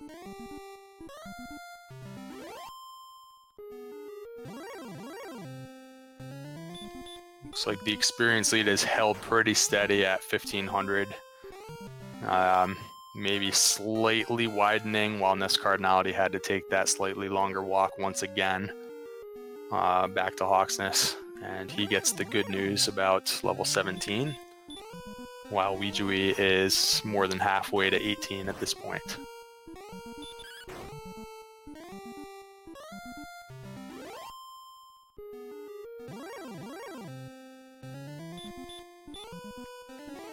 So keep in mind the average level to beat the Dragon Lord is around level 16, so they are being forced to grind a bit longer than average. Just because of that slow stat progression that we talked about earlier. It has not normalized itself. They started off with kind of meager stats early on, and it just has continued. So even 18 might not be enough. And so now we're looking at levels that are quite a bit beyond average. And now here is level 18 for Ouijawii. 12 power, 7 speed, 5 hit points, and 8 magic points. Yeah, that's go time, because now the Death Necklace is clearly in play. So he can add 30 to his attack power in his calculations, because he doesn't yet have the sword, and he also hasn't equipped the Death Necklace, and he has a lot of magic points to balance off the 129 attack power. And he also has not found and equipped the Fighter's Ring. So if he finds that as well, that's 131. This is pretty clear go time, in my opinion. And Ouijawii, so far, though, is continuing to grind. So I'm not sure if he's maybe doing this while he's calculating in his head, or if he's made the decision to go to 19. But this opens the door for NESCardinality. This is pretty clear go time, I think.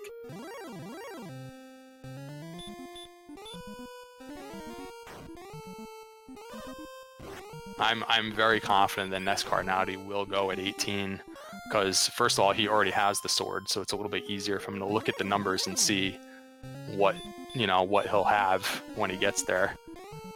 But yeah, this is interesting. Ouijawii is basically getting an extra level here. NESCardinality also knows what's in Sharlock, so borderline level is in play for him, because he knows that he didn't run into any red dragons, he didn't run into any I don't even remember any armored knights, so and all of a sudden the agility score is there. Ouijawii has 95 agility, so you can run from everything that NESCardinality saw in Sharlock very easily. You can count on getting there with all of your magic. So I expect NESCardinality to go in about 10 seconds from now, maybe 20 seconds. He needs 2 more Axe Knights. The experience to level 18 is 14,250, which card not quite able to get falling to this Axe Knight. For level 19, you're looking at 16,500, so Ouijawii just a little under 1,000 away, not able to get this last Axe Knight before having to take a death running out of resources. It's actually pretty unfortunate for NESCard, because he might end up walking all the way back to Hawksness before realizing he's walking right by Sharlock right now. And just if he could have managed to get the level before running out of resources, it saves him a full minute probably or more. But there's just nothing you can do about it. You do what you can do, and he was just totally out of resources. And he's probably not thinking that this next level would have been the one anyways, because that was quite a big power boost that they got on that level. So A bit of bad luck. If he dispatches a couple of these small enemies, he'll quickly get to the level. And I expect a fast U-turn from NESCardinality, we'll see though.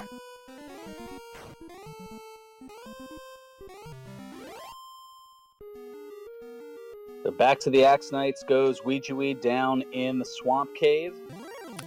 And by the way, Ouijawii only needs to get to 16.5 for 19, and at that point he'll go for sure, and he's almost there. So we're going to have a very close dive anyways, even though he's getting the extra level. This is crazy. He needs like only 4 or 5 more Axe Knights on his own end to get another level here. It's going to be close.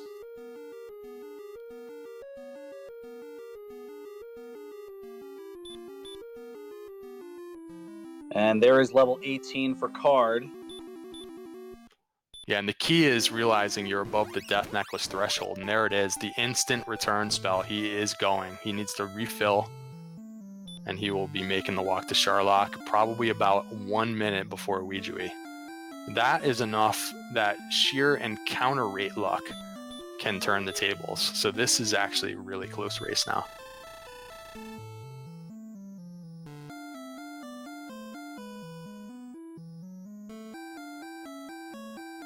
Oh, just shy by 37 experience. Gonna have to take one more on here, so there'll be another few seconds. But we'll see what level 19 brings. If it's something astronomically huge in the strength department, that could be the difference as well. Another 7, 4 speed, 2 hit points. Yeah, instantly knows that that's enough. So he must have felt that it was pretty borderline anyways. And with the 7 more power, he knows for sure that it's good to go. So he is gonna take the refill. He is like about a minute behind. Very close here. Let's see what sort of encounter rates they have on the way down. And they're gonna be running from everything.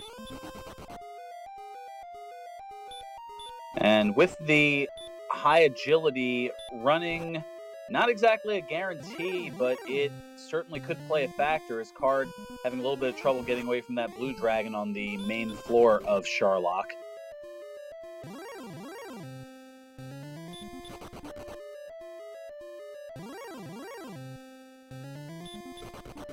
And the bridge is laid, and the castle has been entered by both players. NESCardinality like 2 floors, maybe 3 floors further along, running into some enemies here that are not letting him run first try, and Ouijawii with a really good walk. And that's the sort of thing that could actually help him catch up. And that was actually the first underground floor that NESCardinality just finished, so he's just like 1 floor ahead of Ouijawii.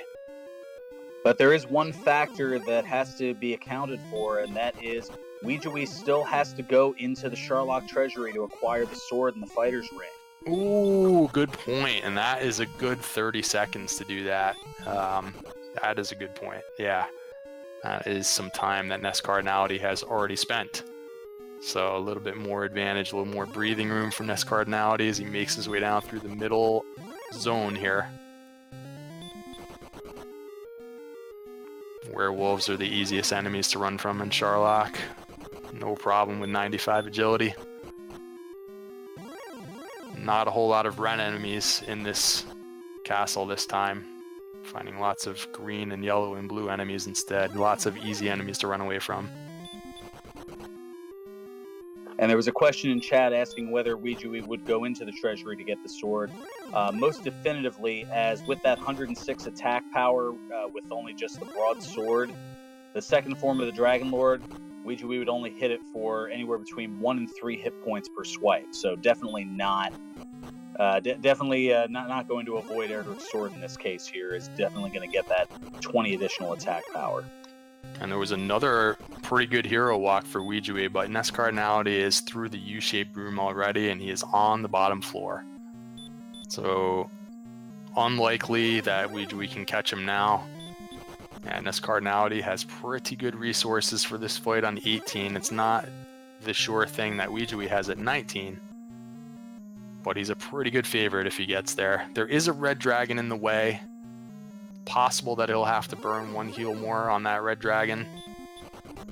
But other than that, it's been pretty smooth sailing.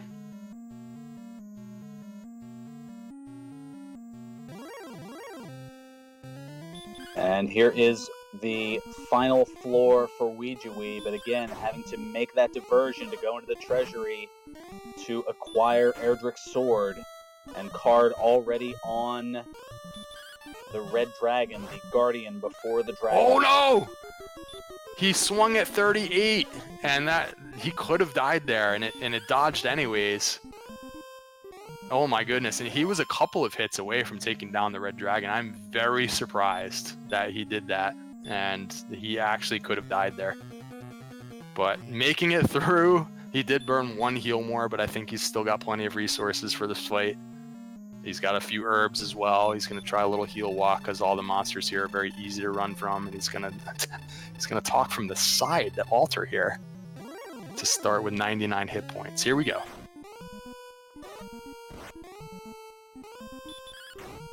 Sometimes it's easy to forget. You still just have that small shield, and that red dragon is very strong. And we're not defense breaking the Dragon Lord 1 either if he gets some physical attacks in. We may not be able to save the attack on this Dragon Lord 1 fight either. We're down to 67 heal more as he's burning through all his herbs.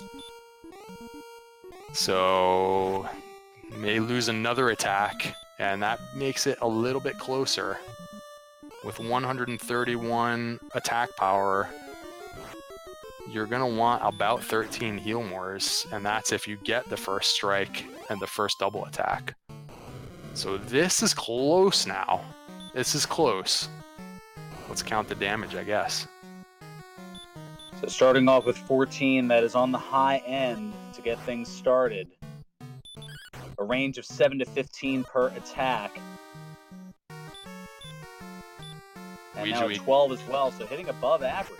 Ouijawii quickly threw the red dragon. He has 120 MP to go with his higher power, so he will almost certainly finish this Dragon Lord off, and potentially in fewer attacks.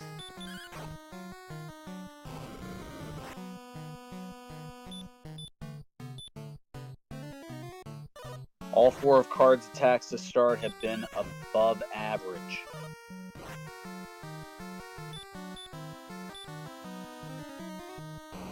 Yeah, I haven't seen any single-digit attacks yet, and he could easily have a lot of single-digit attacks with this damage range, but it's going very well for NESCardinality, and Ouijawii now is also on the Dragon Lord 2 section of the fight.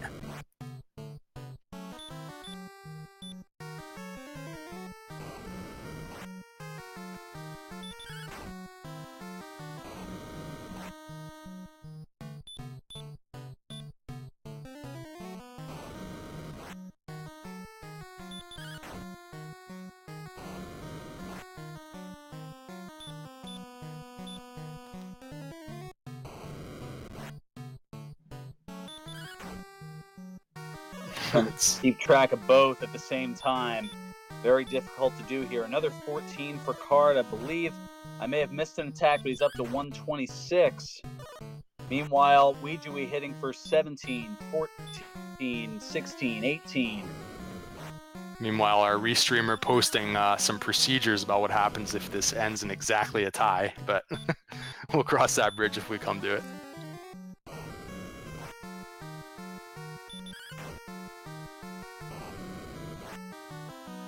Card with a couple of heal mores left, and now down to the last one, so only a few more attacks here, but still pretty well up. Oh, interesting. Oh, Double wow. heals on 49. Not taking the risk to swing at 49. He's aware that the Dragon Lord can hit for 50. But he takes it out. Very good play for NESCardinality at the end there.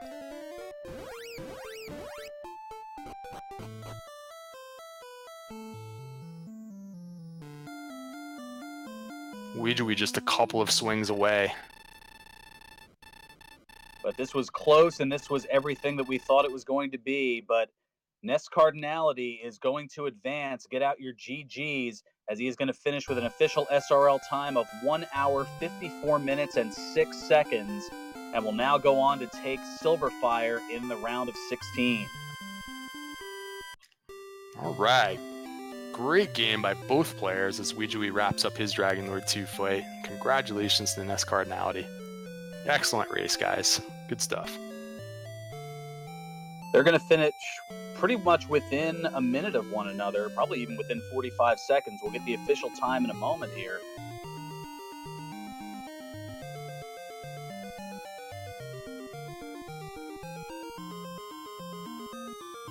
So there it is. Ouijawii, get out your GGs for Ouijawii as well. With a gallant effort, trailing by just 42 seconds. An official SRL time of 1 hour, 54 minutes, and 48 seconds. And for the second time in 3 years, NESCardinality eliminates Ouijawii from the bracket stage of the Dragon Warrior Randomizer tournament. Rapid fire GGs happening in the chat, rising to the task here while both runners finished so closely together. GGs for all. Well done.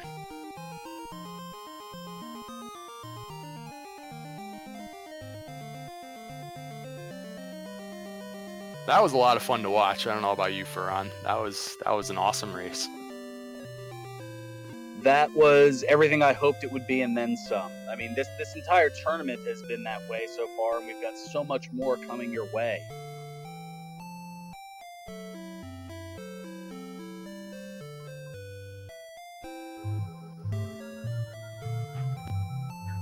Well, with the sound of that victory fanfare, I believe we have NESCardinality in chat. Congratulations and GG, moving on to the round of 16. Thank you so very much. Well, with the sound of that victory fanfare, All right, I believe we have NESCardinality in chat. Congratulations. We're just all catching our breath here. Moving on to the round of of 16. A 42-second difference that could have gone either way for a very good majority of the race.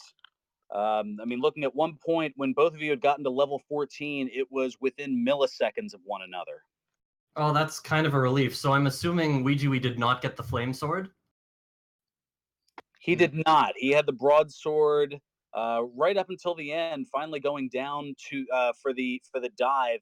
That looked to be the difference, as you had acquired Erdrick's sword a little bit earlier, and Ouijawii, in making the dive to go after the Dragon Lord, had to divert to the treasury to pick up the sword in the fighter's ring. Oh, wow.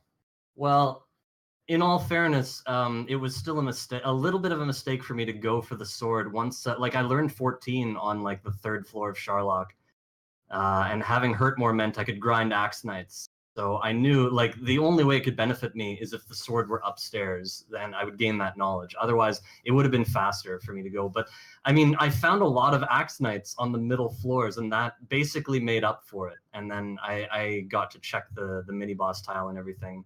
So there was a lot of give and take with that decision, but I just sort of reasoned that I was so close, and I thought maybe if I got the sword, I could either find something better to grind on downstairs, or you know, something like that, or maybe it would only take one more level to get what we needed.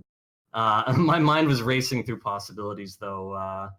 I really, like, if I were to play this seed again, I would gold grind for a flame sword, and I think it was the wrong idea to try that because it would take so long, but obviously, you know, we didn't know we wouldn't get hurt more for so long. Anyway, just some random thoughts. And very poignant ones as well. One of the other challenges was trying to find, it seemed both of you were minimally successful in finding a shield throughout the seed. Sorry? Looking for a shield other than the small shield. I mean, large shield to be in hiding, and the silver shield with no gold grind was next to impossible to go for without taking a bunch of time. No large shield either. That was kind of crazy. Thank goodness we caught up in agility. I felt like I was in the 60s in agility for a very long time. Yeah, that race was very close throughout. Congrats, NESCardinality. This is up to NG. What's going on? And yeah, the lead, you know, if you watch this back, the lead changed hands probably 10 or 15 times with the experience, and you both kind of had identical items and equipment throughout. So it was like it was very back and forth, very interesting to watch. And to me, a lot of the challenge of it was that you did not gain the good spells for quite a while, and also you just had very slow stat progression. So you could not really damage the good enemies with the broadsword and the low strength score that you had. So you guys both had to take advantage of the hurt spell a lot in the early game and even in the middle game. And the stop spell came up in handy quite a bit. Finding different ways to take down a green dragon, different things like that continued to come up. There wasn't like an easy way for you to just gain the experience throughout the seed.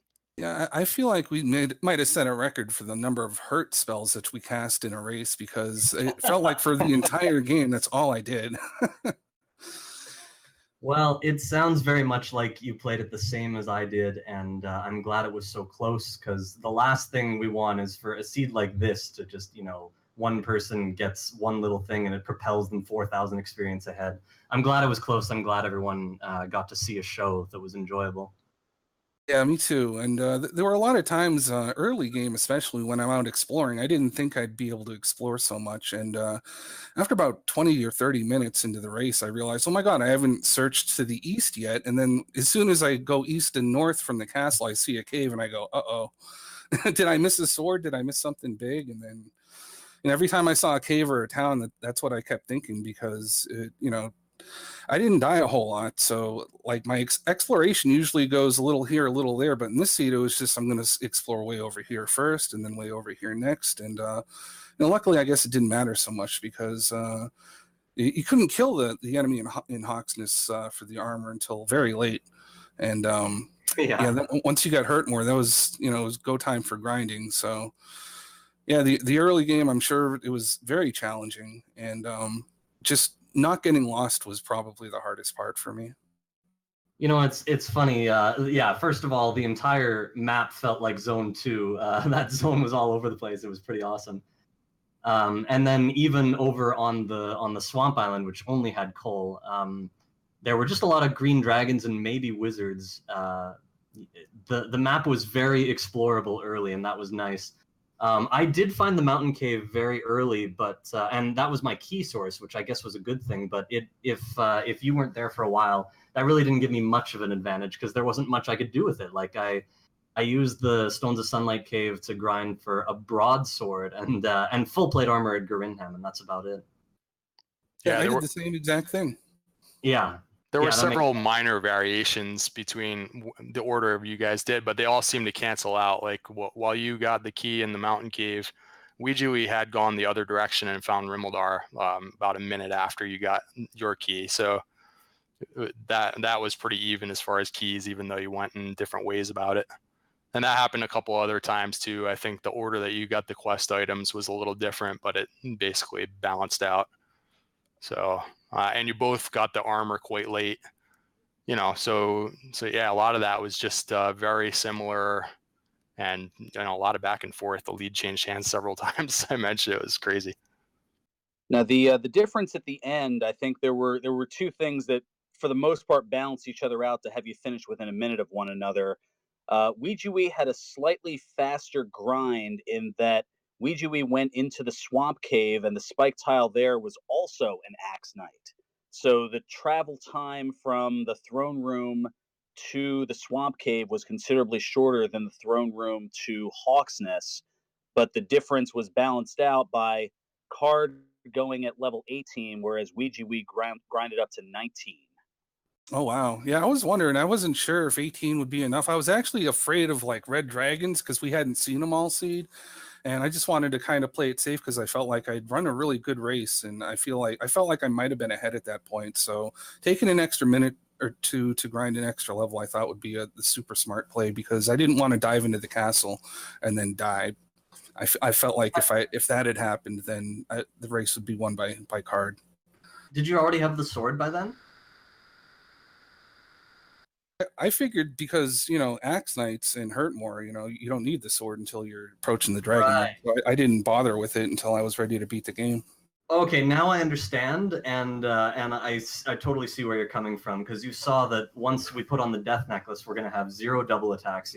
We have to get down there with all our MP basically. So that helps me understand a little more, because I had dove for the sword, and I wasn't sure if it was the right thing to do, first of all, but I wanted to see what was in Charlock. I got a little lucky because there were Axe Knights on the middle floors, so when I was doing my dive, I had just learned Hurt more, so it was bad timing. But I got to see that there were no red dragons other than the spike tile. So that was really fortunate for me. There was no decision for me to make at that point. There were actually no armored knights either that I saw. I didn't see any either. So yeah, that really played well in your favor because I was expecting Axe Knights and Red Dragons, and that's the main reason I went that one extra level. Yeah, Tristel actually did the same thing in the play-in race, and it favored him really well, purposely getting an extra level against Axe Knights on the Hawksness tile. And yeah, it worked out really well. So I already understand why that decision is so good, especially when we have lots of hurt more and it doesn't take much time. But yeah, in my case, I had already seen everything in Sharlock. I knew it was pretty safe. I actually burned a heal more against the dragon, the red dragon himself, after I had gambled an attack at 38 when I knew he could do 39 to me, and he dodged. I was terrified. But other than that, yeah, I did a kind of a dumb play at the end. I should have heal moored when I was fighting the red dragon, because if he'd have dodged my last attack, I'm 99% sure I would have died. But luckily, he didn't. Yeah, so we both had a shot of vulnerability there.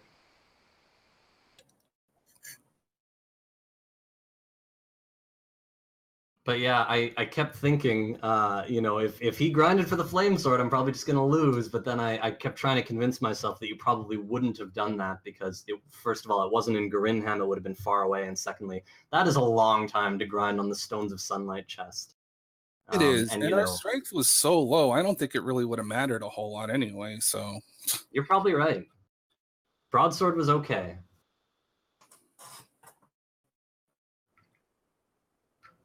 But yeah, GG to NESCard, man, for putting up a great race.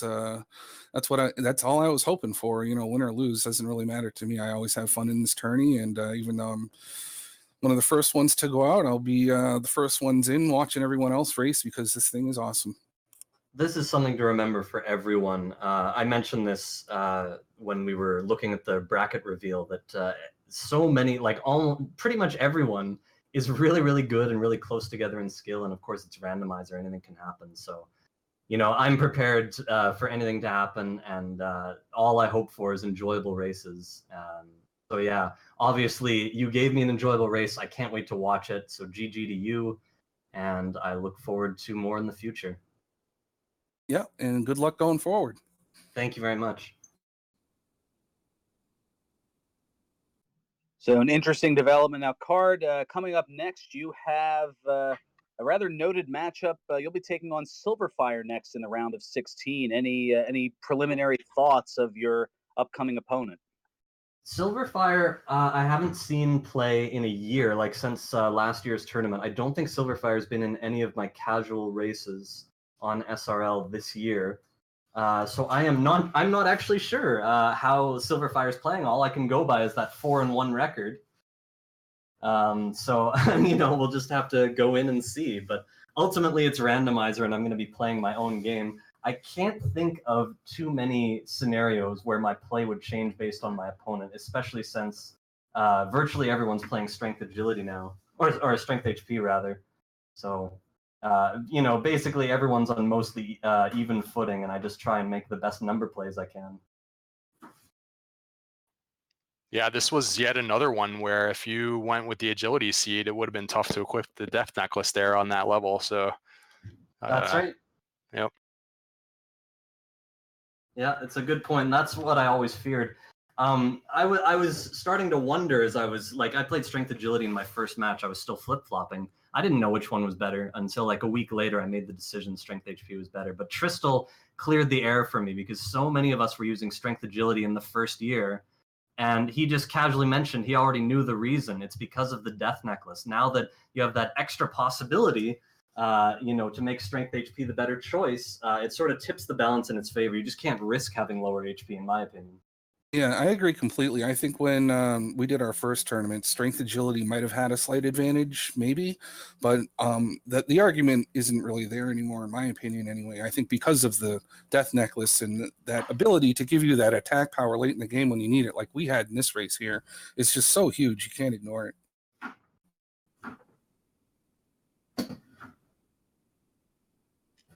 Yeah, I wish I could think of more things to ask you guys. I feel like you covered it. It was just one of those kind of. It was funny because it started off pretty quick because you had hurt at level 1, but then like you just didn't really get anything else for like forever. So all of a sudden it was like stalling out. Level 6, 7, 8 was like, it was hard to get through those levels because you couldn't even really get to the next town that easily. You didn't have enough HP to withstand even one Dragon Lord breath for a while there, and you didn't have enough strength to actually kill anything without using the hurt spell. Yeah, So I can't it's imagine just how one of hard. those seeds. I can't imagine how hard the seed would have been if we'd have had like red dragons and armored knights and all that on the overworld. Yeah, I did find one armored knight. I think it was on the Swamp Island, but other than that, that was it. It continues to surprise me how we can, like, every time we start with an easy-looking start, everything's looking fine, nothing tough on the overworld, we have hurt, we can get gold from that chest, and yet somehow it turns into a hard seed that progresses towards, like, close to the 2-hour mark. It continues to surprise me every single time. But thankfully, it was still fun. You know, obviously I was just worried about being behind a lot of the time, but other than that, it was very fun to play. And it was very fun to watch, and certainly glad to be a part of it here. Any other closing thoughts here before we take a little bit of a respite here, as we're 20 minutes away from the second half of our doubleheader here tonight? Oh, something to look forward to in the future. Well, just want to thank all you guys for running the race, Ouijawii for providing another close race. I'm really looking forward to watching it.